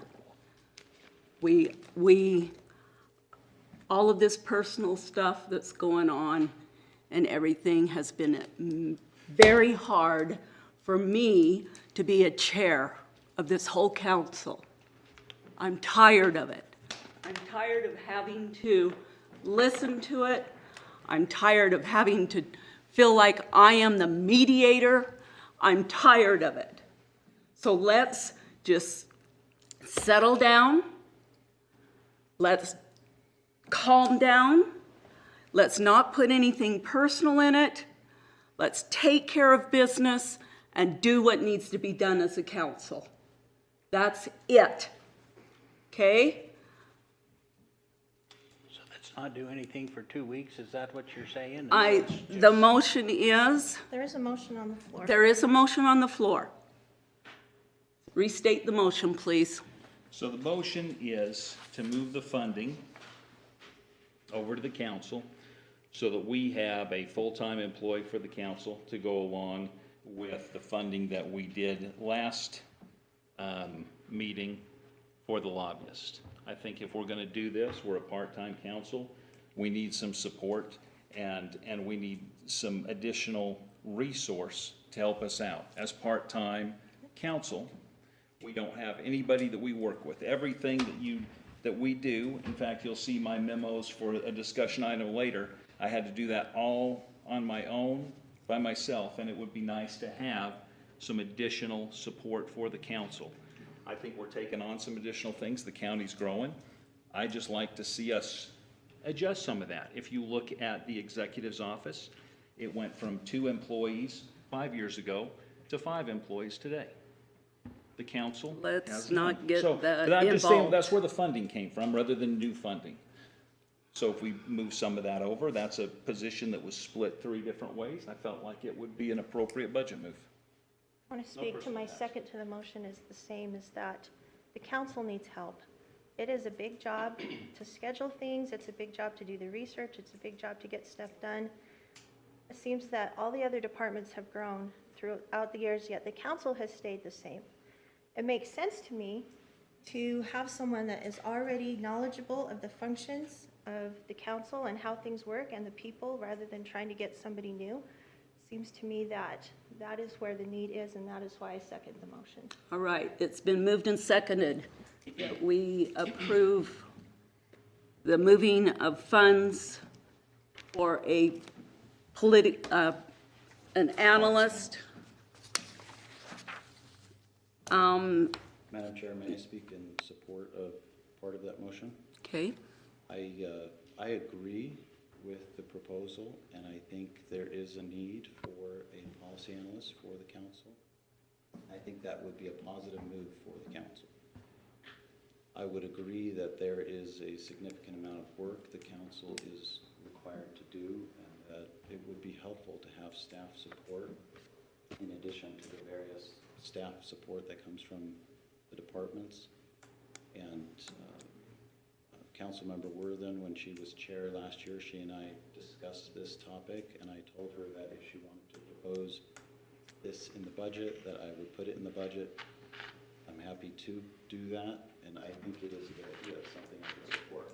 However, the proposal is to take money from the executive budget to be able to fund that. My office currently has 3 employees. One of them was just added recently. That position was funded in 2019 when Craig Butters was the executive. I was not aware that position was even there until partway through the year last year. And that's the position that was recently filled by Karina Brown. I have a chief deputy county executive, and I have 2 other staff members, Janine and Karina. Those are the 3 staff members that I have in my office. I would say that with the large volume of work that that is required of my office, that we could use twice that many people and keep them busy. It's a lot of responsibility. There are a lot of departments to oversee. There are a lot of boards and committees to serve on, and everybody's busy. So I do agree that it would be helpful. I would totally support adding a position for the council. However, I don't agree with the source of those funds. Okay, thank you. All right, we still have a motion on to approve and fund. So, it's been moved and seconded that we agree to have a policy analyst for the council. That would include moving the funds from the executive account. Have I stated that correctly? Okay. All in favor? Yeah, go ahead, please. Does that then include passing of this budget? Is that an amendment to the budget, or is it a separate motion? I would be happy to take a friendly amendment to pass the rest of the budget as proposed. I thought this was an amendment to the budget. Yeah, that's my understanding. So it is just something that we pass now, and then we would have it advertised that we're going to be talking about it in 2 weeks. That we should then. If I can clarify my own comments, I have reviewed, not just by memory, but I looked up the state code, we reviewed it with John, and we looked at the county code as well. And I'll retract my statement regarding a public hearing. The council can make a motion for a transfer between funds as long as they are between departments, as long as it is in the same fund. In this case, the executive and the council are funded from the general fund in the same fund, so a public hearing is not required. It's just by resolution and vote of the council. Thank you, Cameron. As I understand the motion, David, it applies to the budget that we're considering in item 9B, right, or 10B right now, to amend it to add this. Okay, so. Right, is that correct, Paul? Yes. All right. All in favor? Aye. Aye. Any opposed? I abstain. I abstain I too. just don't know enough. I don't either. My problem is I don't quite know what's gonna happen here. I haven't yeah. had time to really study it and talk to all of you and see what we're trying to do. That's where I sit too. Me too. And so when you abstain, and if I'm the only one that opposes it and you guys abstain, it passes, right? No, it takes 4 to pass anything by the council, an ordinance. So we gotta have Nolan here to, all right. Kick it off I 2 wanna, more weeks. what I wanna do is I wanna put it off for 2 weeks, for the next 2 weeks to really, to talk to all of you and to talk to Executive Zook, and I wanna know exactly where we're going and what we're trying to accomplish. And I'm fine to go another 2 weeks. I mean, just Okay. like you said, we've got the need, it's been there for a while, and I think we should use the example of the treasurer's office. He's been able to do more with less, and I was trying to do more with the same budget rather than, you can always grow government. You can always grow government. There's always more work that needs to be done, but I think we can get by and really take care and watch the budget by doing it this way. Well, the challenge is if you look at what we have done in the last 4 years, we have added 5 employees and one add another one. Yes. So if you're thinking that you're following the treasurer's office, we are not even close. We're not doing more with less. We're doing less with a lot more. Well, that's why I was saying move some to the council rather than fund just one. All right, let's talk about it for 2 weeks. All right. Perfect. So we have, is that in the notes that there were 3 for that motion and 3 abstained? So the motion fails. So the motion fails. Did you abstain, Gordon, or did you vote? No, I voted against it because he's I don't opposing. understand. Okay, thank you. I want to at least know what I'm voting for. Thank you. All right, thank you. No thanks, Paul. No, none taken. I think it was a good discussion. Appreciate discussion. All right, we're moving on to 11, initial proposals for consideration of action. Resolution 2022-11. Did you vote on the budget? I'm sorry? Did you vote on the amendment? All right, the amendment. The amendment, I'm sorry. Okay, we need a motion to vote on the amendment, Resolution 2022-06, amending the 2022 Cache County budget. So before we vote on that, let me ask a clarifying question. So we're voting on this amendment, and then in a couple weeks, we're going to reopen the budget again to vote again on budgets? Yes. So my understanding is there's a budget hearing in 2 weeks, and normally what we've done is we've done a hearing and then we've done a vote 2 weeks later, and although you can vote the same day if you choose to. However, that was we were opening the budget again for the ARPA projects that are going to be proposed from the committee to the council, but it is a budget amendment and any other item. So we can add more items than just the ARPA. Yes, and again, to clarify previous statements, to transfer between departments in the same fund, the council can adopt a resolution and does not have to have a public hearing for that transfer. That was my understanding. Okay. Okay, do we have a motion? Amending the 2022 Cache County budget. I'll move to approve Resolution 2022-06, amending the 2022 Cache County budget as presented to us. Or do you mean as we amended it last meeting? Well, It's represented, so. It's As it, because it's represented that way? Okay, Yeah. I just want to be clear. Yeah. So does it need a second? Yeah, we need a second. All right, I'll second it. Okay, it's been moved and seconded that we have a resolution 2022-06, amending the 2022 Cache County budget. All in favor? Aye. Aye. Any opposed? Thank you, Cameron.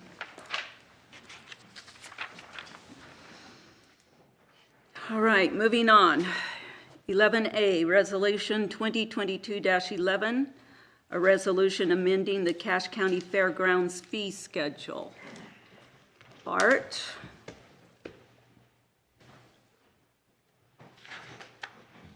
Did yours open?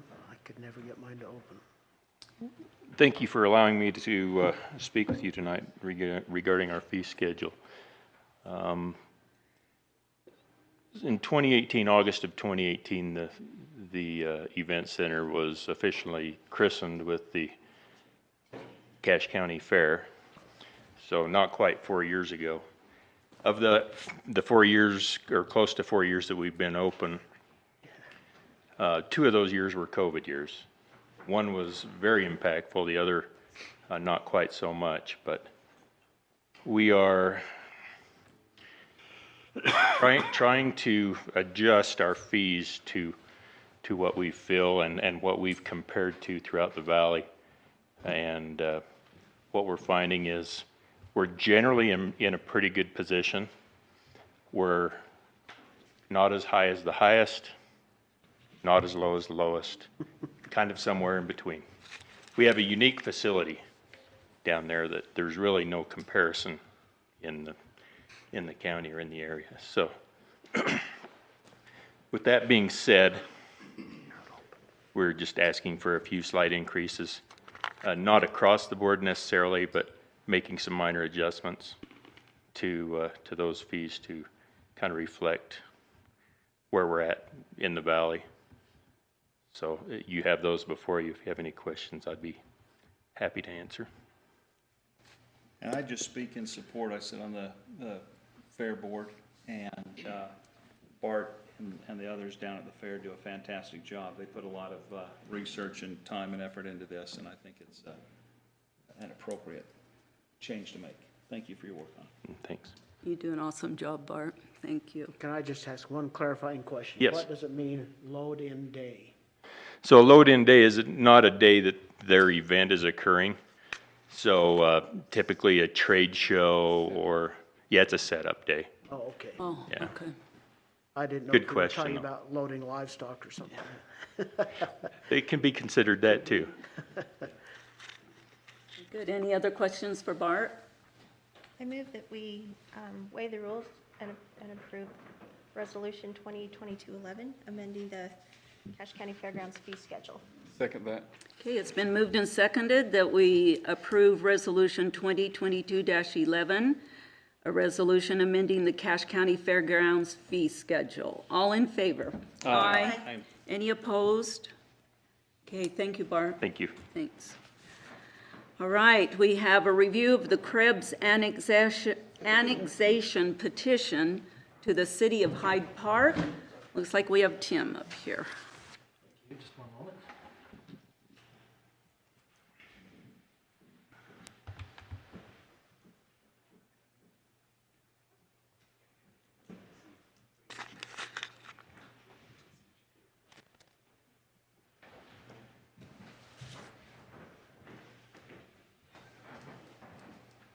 To connect. I'm not going to leave that for you. It's my favorite.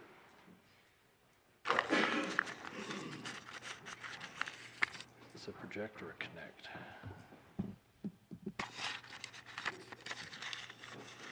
All right, thank you for your patience and good evening. Tim Watkins with Cache County Development Services, and for your review is a annexation petition that reduces an island area. It's an existing island of about 28 acres, and this annexation highlighted in red. And we're just located between Hyde Park and North Logan, as you see here, on about 3100 North, and just up east from Wolfpack Way and Green Canyon High School. So here's the property. This would allow the Krebs to have services and road frontage services from Hyde Park City, as well as a parcel owned by, they're not clearly, well, you see the white line dividing the Krebs parcel, and then a right-of-way parcel owned by Hyde Park City would also be annexed into Hyde Park City. Thus bringing in all of the right-of-way area for road improvements as development is coordinated between Hyde Park City and North Logan City. And so here's the area on the plat.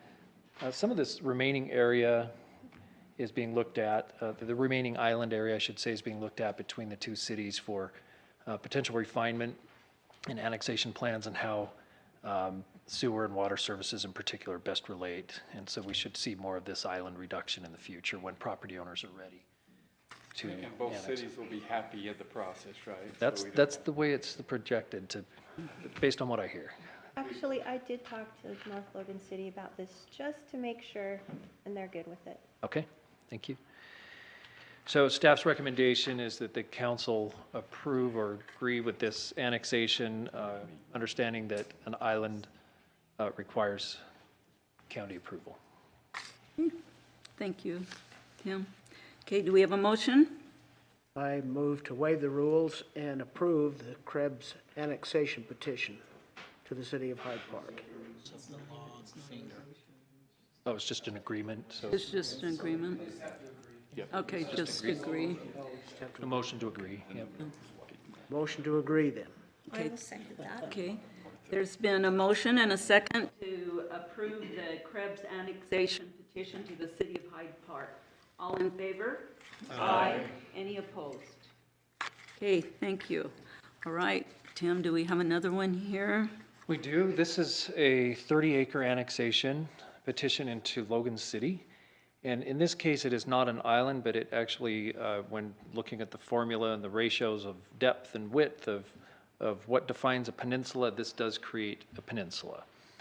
And you see the area highlighted here, West Logan area, just south of the landfill. And so here's the parcel, or two parcels, as well as right-of-way area along 1900 West would be incorporated into Logan City. You can see in greater detail here. And yes, this is the Logan Trails neighborhood and some of the development just south of 600 South. I'll go back to the vicinity map. This is 600 South headed west to Amending. And you see 1900 West and 10th West. So a little more context for you there. And you'll note that 1900 West is a kind of an isolated county road.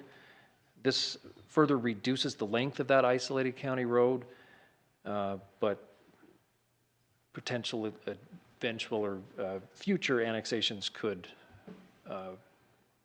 allow for that 1900 West road right-of-way to be annexed into Logan City at a future point. So staff's recommendation is also for, on this annexation, of the council to agree with it. Thank you. Do we have a motion? A motion to agree to the annexation. Okay. Second that. Second. We have a motion and a second to agree to the Rivergate annexation to the city of Logan. All in favor? Aye. Any opposed? Thank you. That doesn't leave a whole lot of holdouts out in that country. Getting swallowed right up. Yep, it's filling in. It is. He calls it filling in like all it's swallowed up. All right, 11, pardon me? I have an echo. 11D, consideration to hire independent auditor for review of budget. Is that you, Paul? Well, I'll start the discussion. You'll see two memos in front of you. And we had a lengthy discussion in the audit committee. I'd love to get Carl's input a little more, but I would like to see an independent audit. We hire Joan Simpkins to do an independent audit with a specific scope each year of the county. And I believe there's need to expand that scope, and we can't do that within the current independent audit that they do. It's kind of prescribed by statute, the scope of that audit. I believe there's some things we need to look at, audit, and then look at our code as well to maybe clean some things up. You'll see where my concerns are. And so it's just something to consider. We're obviously opening the budget in a couple weeks. I'd like to put some money into our professional and technical service budget to cover some independent auditors. We did have one for a lot of years that did some stuff, but the scope wasn't well defined. And I think if we have it under the county and we talk to the county attorney, the council does have the authority and ability to hire an independent auditor under the council. And I'd like to have you consider some funding to do that, and then we can outline the scope of what they would audit. Well, we talked about it in the audit committee, which we can't do anything in the audit committee, but it was agreed to bring it before the council and discuss it to have the, I would like to make that suggestion. I'm not. As the committee reviewed it, it was something that it was agreed on by committee people. It was agreed to bring it to the council. We got Carl on it. Bring it to the council.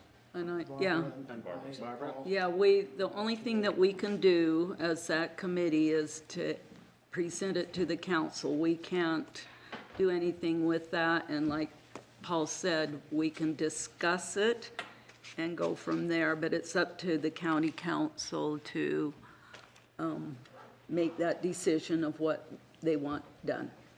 Yeah, Is that right, Carl? Yeah, my only thought as I looked at this was, And I'm glad we have a budget opening, because we need to look at our budget and see if we have the funds to do that, so. Yes, it would probably take some movement from the general fund. I mean, there's some other things. In fact, if you'll look at one of those memos, there's a lot of money in the miscellaneous budget that can be moved over for an independent audit, and you can look at that and see.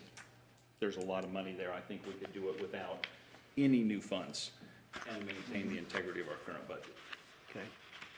John, did you, I'm So sorry. the current audit that is occurring, that is by statute, right? And it's a little limiting as to really what they look at. They look at pretty general practices, right? And I know when they come and they report that, those general practices, I understand a lot of those, but I still have never felt comfortable that there's probably a lot within the detail of a budget that I'm starting to see as I've been laying out, what's happened when I lay out what's the approved budget, and then what's been happening with our payment list, that we're getting all those things. It doesn't seem like it's flowing real good. And so I'm hoping that a new audit, or that we have them clarify and get down into the nickels and the dimes, as to have things been according to our own ordinances, have they actually been happening correctly? And that's what I'm concerned about, not just what state statute says for the minimum to do. Can I ask a clarifying question? Councilmember Erickson, when you say doesn't seem like it's flowing real good, And that's my interpretation. What do you mean by that? I'm not going to say, but that is my interpretation, how I've been looking at things and pulling back all these, the different financial reports that we've been getting and trying to correlate them with the budget that was approved. I've even noticed that there's a couple little funds that don't even show up on our original budget that was approved, but apparently they appear in the new reports that we have and that have been given to us. And so, and then percentages of certain certain departments that have been spent, but then you go back and you correlate, it doesn't show up the same percentages as to what we've been, when you start adding up all the different costs attributed to different accounts. Have you met So with, I think our auditor will probably, find out why. It'd be good. Why those things are It would happening. be good to have an auditor take a look at those things, just to make, everybody sure that things are flowing right and doing right. And, because I've seen those same things and I have some of those same questions as you do. Alan Allred, who's a third-party member, a public member of the audit committee, he's the one that was most adamant about independence and independent looking at those kinds of things. And he was the most vocal proponent of that. And when we had Craig Curtis on board, ironically, I ran into Craig just one day at a non-related function, and he said, "I heard there's some problems in with the county with the audit functions." And I said, well, yeah, we have been having some discussions about these things and trying to work out what's going to work best to make sure that there is independence. And Craig said, again, he said, yeah, he said, I think that's what I've been hearing, is that there's a concern that there isn't really an independent look at these things. And so I don't, if we have the money to pay for it, I don't see there's any harm in having even having our regular auditors just look in, prepares our financial statements, do a separate audit of our processes and things like that. make sure that, Executive Zook, did you have? Yeah, I was just going to invite any council members, if you have any questions, be happy to talk to you, answer any questions, bring in any staff if there are things you don't understand or changes that happen that you don't understand. Yep. I would love to meet with you, hear about your concerns, get the answers for you.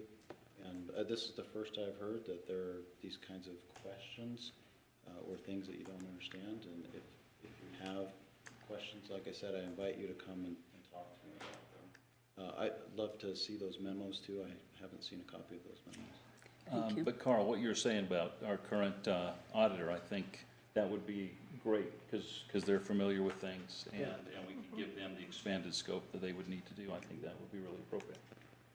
John, did you have something?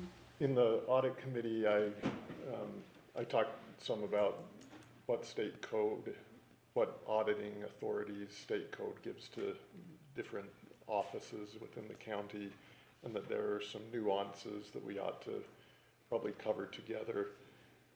After that meeting, I've gone through to find and identify those myself, and would be happy to now or any other time to present really where those auditing authorities are. The one that may be most relevant here is that the council can hire an independent auditor. Well, the council can do its own audit, which I think implies that it may hire someone to assist with that. For an audit that the code defines as an audit to verify accuracy, completeness, or compliance with an internal control. And so if that's the audit that's contemplated, so you would identify for the auditor what are our internal controls, what are our internal policies that we want you to look and see if they're being complied with. Council can do that independently. If it's a performance audit, which is more along the lines of, are our internal controls adequate? State code gives that responsibility to the county auditor. The council would direct and supervise and identify the scope of that audit, or the executive can order a performance audit. So when it comes right down to what is the audit that you're going to be asking for, whether that could be done by Joan Simpkins, for example, or whether it would need to be done by the county auditor, we would need to look at what is the audit that is being ordered. And I think, at least from what I've seen in the discussions we've had in the audit committee, it would be heavily weighted to the previous, what you say the statute says for the county. But I also think that it would not hurt to look at some internal controls as well, as far as adequacy of those. I mean, my main concerns have been with our current code and the controls currently in place, but it would be great to look at additional controls. It never hurts to dial those in. Those can always be updated. I believe, and I don't remember exactly where, but I can look it up, state code has the county auditor and the county treasurer are supposed to get with the legislative body to make sure that our laws are adequate to internal controls, to create internal controls. So it would be good to do that. Now, our county audit committee is just Bradford involved in that committee? Yes. So he's right in the middle of it, so he knows what you're talking about. All right. Yeah. All right. Okay, after all that, Do we need a motion or yeah, anything do we on need that? a motion to do that? I think Would I Put it be, on the- could I speak about this, Barbara? Yes. Sorry, Council Okay. Chair. You're fine, I'm Barbara. Yeah. There we go.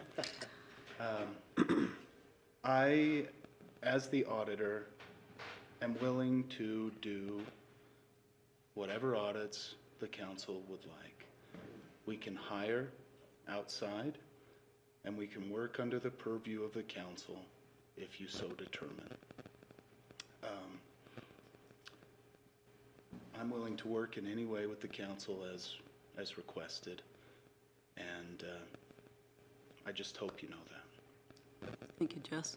I think it'd be great with what Attorney Luthi said about the adequacy of internal controls. I think that'd be a great thing to work together on. Okay, great. All right, so do we have a motion for consideration to hire independent auditor for review of budget? And that would be on the next budget opening, is that correct? Okay, all right. Motion? I don't know how to do. I mean, I could make a motion that we would include funding for an independent audit in the next budget opening, but would we want it already in place, or would we make a motion at that time for the funding? I think we probably, based on what I was looking at it, historically, $40,000 would more than adequately cover a pretty extensive audit. I mean, I think that's what we pay roughly for our current audit, and expanding the scope to some other things. So if the motion would be to have that in our budget, but I don't know where the funding would come from. I guess the question before it's seconded is, Jess just offered that he could do an internal audit as the auditor. Would that suffice it, or do you want it to go deeper? I want it to be somebody not in the county. And that's why it came out of the audit committee, and what Carl said about Completely our independent. citizen representative wants on the committee. Independent. He don't want any influence of the county on it. Correct. Well, then that Could makes. I make a comment, Madam Chair, to that?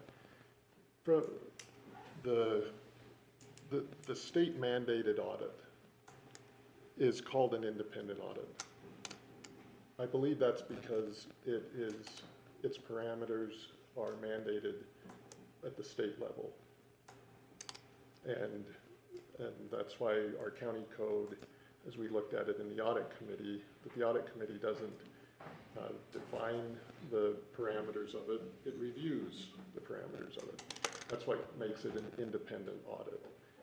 And to the extent that then any elected office in the county orders the audit and sets the parameters, it's not really independent of the county. So I would just say, you know, if we're saying, well, if the elected county auditor does an audit, it's not independent because he's part of the county. If the council does an audit, it's not an independent audit because it's part of the county.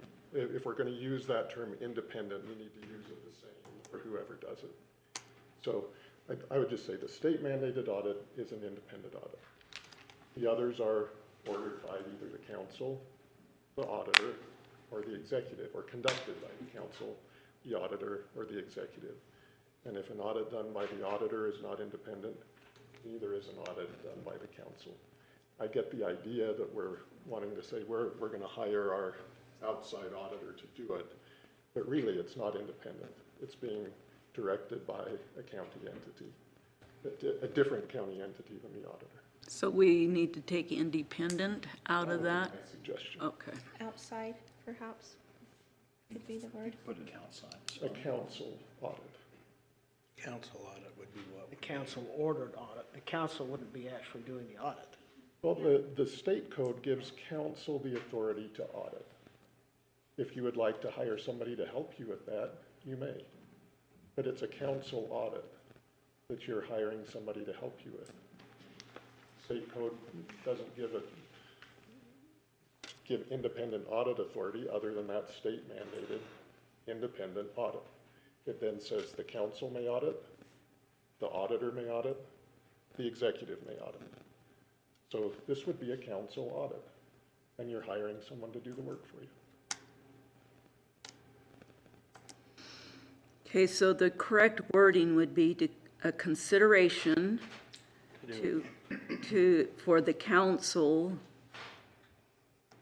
to conduct a council audit and hire an outside auditor to help with that. That sounds good. Yeah. Okay? All right.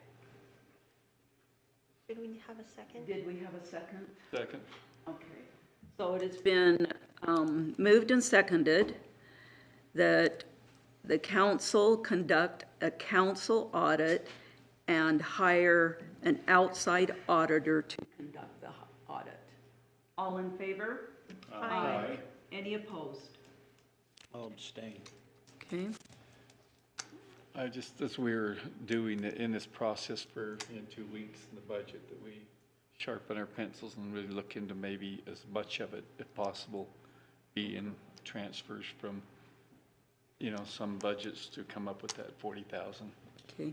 Yeah, I mean, I'd like to see what we have left in our budget. Okay. And as a reminder, the 26th, when we have our next meeting, is the UAC conference. Who will be here so that we can have input on all of that? I'll be here. I will be here. Maybe we could move it to the next meeting so that we can have a full council discussion, in fairness to those who won't be able to be here. Like, Probably a good suggestion. so Paul won't be here. Gina will not be here. You've got a board. You'll be down there in meeting. So we would only have 4 members. Are we gonna have 4? We only have 3. Well, how about Nolan? Would Nolan? I don't see his name here, so Nolan will probably be here and I'll be here. And so will I, and so will Carl. But that's only 4, but apparently I'm hearing that we want a full board for discussion. Is that correct? Why don't we put it to the first meeting in June? Okay. I mean, Don't you mean May? May. Getting ahead of Carl, yourself. you're skipping Skipping May, along. huh? I'm trying to get rid of winter. Okay, but we can still do a budget hearing on the 26th? Yeah, or- it's the hearing, but then we can do Okay. the final consideration at the next meeting. Okay. So budget hearing is still on the 26th, final consideration on May, whatever that day is. Yeah, maybe. Okay. May 10th? Okay, thank you. All right, Madam Chair, yes. I'm over here deliberating whether I should say anything or not. I am wondering if the council would be willing to, there's not a lot of power or authority relegated to the audit committee from the council. If the council would like to relegate some authority, because they are talking about working on the parameters of what's available as far as code and policy, if they would like to relegate that to the audit committee for assistance in making some of this determination. The executive has the authority at any time to make that determination on his own, but if you were to send those 3 individuals who serve on the audit committee as representatives from the council to assist in making determinations, it would really assist, I think, in building relations between the council and the executive and the auditor, because we would all be in that meeting to make that, to have that parameters discussion. Just a thought. I would prefer it to be the entire council. I think it's our responsibility, and I don't wish to delegate it. Okay, thank you, Jess. All right, moving on to 12. UAC Management Conference, we just brought that up. Are all these names correct on who will be attending? Just to clarify, Janine, I'll be Wednesday afternoon and Thursday. Yeah, and Janine, I will not be down there on Tuesday. Right. So, You're all registered. Okay. Go when you want. The agenda is posted. yes, You can see the agenda. okay, thank you. And we're driving back and forth, right? Right. I haven't made any reservations for it. Okay, good.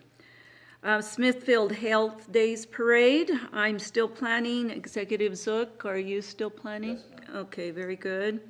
Looks like we have the Richmond Black and White Days Parade coming up on May 21st. I've got to look at my calendar. Yeah, me too. I'd like to go if I can. Walk out of your house and walk down the street, can't you? Almost, Yeah. but it's a long street. I know. Quite a walk. I will not be able to attend that, though I would like to.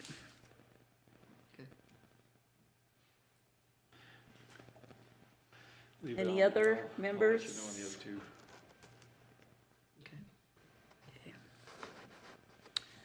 All right, well, let's move on to council member reports. We will start with Councilman Ward. The only thing, Jess and I visited a little bit about trying to find a place to store the voting equipment. And the idea was put forward to store it at the airport facility that we used to store the search and rescue equipment in. But the question was brought up whether or not that would violate airport rules because it's not aviation related.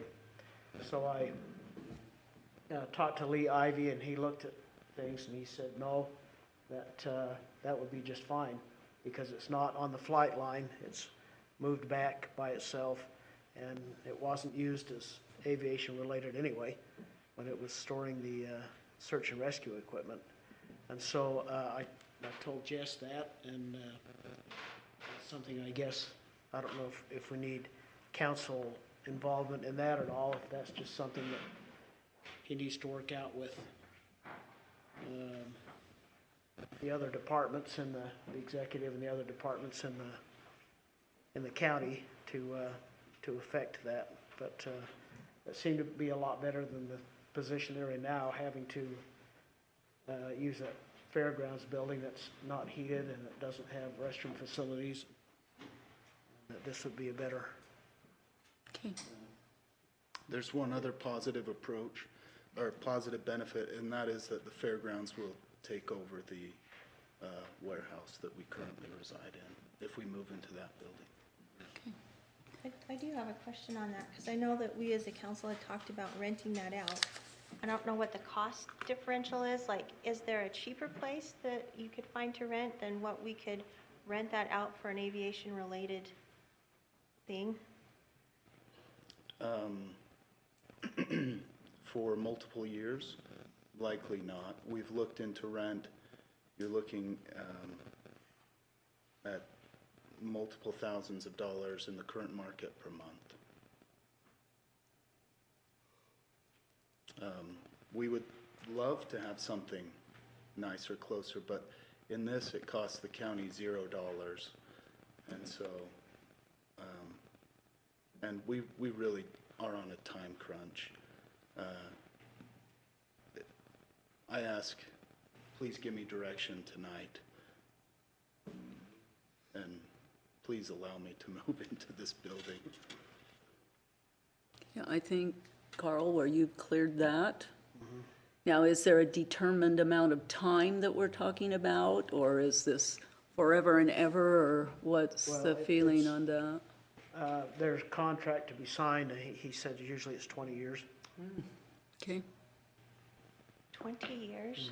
What requirements of a building do you, I mean, barely need? Not Taj Mahal. What's 20 years? What do you barely need? I can vouch that this is not the Taj Mahal of requirements.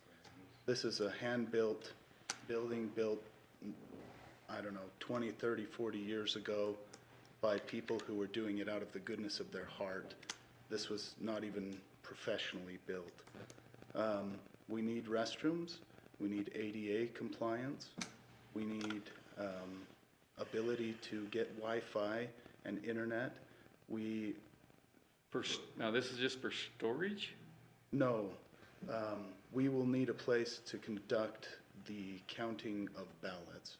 So it will also house our... So it's not just for storage then? Yeah, I didn't expand my description very well. Sorry. It will house those. So we have hundreds of thousands of dollars in election equipment. Each time we move it, we're self-insured essentially. We take a huge risk by moving it between the warehouse to here or the warehouse to anywhere. Some of those pieces of machinery are worth $250,000 by themselves, or $200,000 roughly by themselves. The best case scenario is to have us move into a space, keep it there, house the records as well as the equipment secure the records. There's room there where you can secure the records, where the public can't have access, but yet the public could still come and watch the process of counting the ballots. And so it's not the Taj Mahal, but it does But meet. because it's a working facility, that's why you need your restrooms and ADA, all that kind of stuff available. Correct. If it was just for storage, you wouldn't need all that, right? That is correct. That was not clear. Sorry about that. It's okay. Yeah. It makes more sense now. Why do we want to pay 80 grand a year to just store Yeah, stuff? that makes sense to me now. Is there any reason why we wouldn't want to do that? I can't see any. I couldn't see any reason not to. But it's a temporary home, right? You don't want that to be a permanent home. Ultimately, we would like to move into something like the armory, or in the future, something along those. And I know that's a sensitive, and I don't want to open that. I just mean something like that, where it's a little closer. It takes us about 15 minutes to get out there, which means 30 minutes there and back just to do something. We'll probably have to be very time conscious when we move out into the airport, but it meets our requirements for now, for a few years. If we have to stay there for long term, we'll stay there for long term. We'll do whatever we have to do. Honestly, I can just tell you that we're suffering burnout moving all of this equipment back and forth. We didn't have enough room in the county building, and now we have to continually move the equipment back and forth. And so staff is starting to vocalize their resentment to continually acting as a moving company. Are you going to be conducting voting out there? Is that what you're saying? No voting would be conducted, just ballot counting. Okay, thank you. All right. Everybody clear on that? Yeah, I don't see the Do we want to give a go-ahead okay on that? For now, I think that's Okay. That would be something Good. that. Thank you, If you looked at other counties, they have like just voting rooms, they have rooms like that just permanently built for their. Yeah, so. For something that's not really used really year round. Well, elections have become a year-round process. We do have staff dedicated almost solely to elections. That's why we're now able to maintain our voter rolls down to almost 0% return ballots, or less than 2, I should say. We still have yet to see but we just did a mailer, and we've received maybe 100 back. So you say out of 60,000, we've received 100 of those mailers back. So that's about where we're at right now. But you can't do that without the appropriate staff, and you can't do that unless they're working on the process. So that we do have people who are working nonstop on elections and preparing. For instance, we're preparing already for the municipal elections. We have to begin. That's another thing.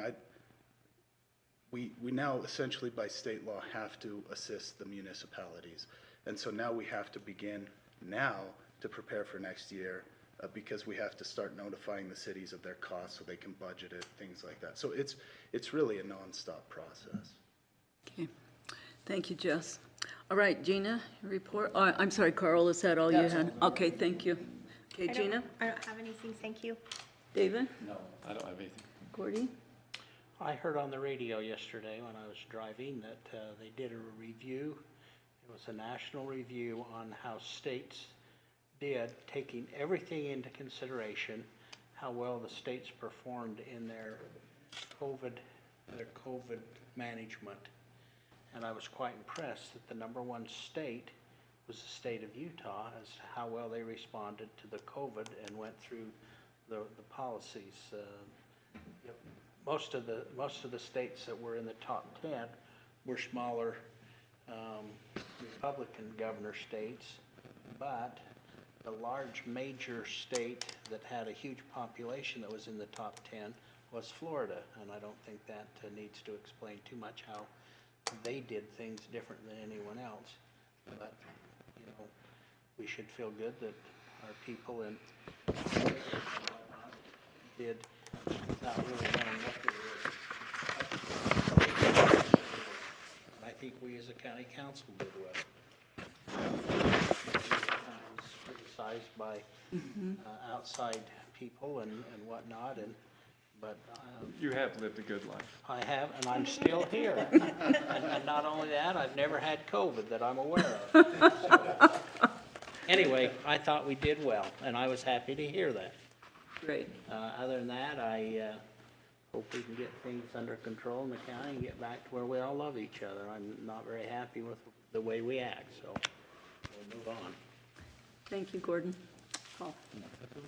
Okay, the only thing I want to say is thank you to Jess for the job that he's doing. I think you're doing a great job. I know that it's been a very big learning process, but I feel like you're doing what's best for the county for protecting, our voting process especially. So thank you for all you do. Thank you. And thank you to everyone else. And we are adjourned.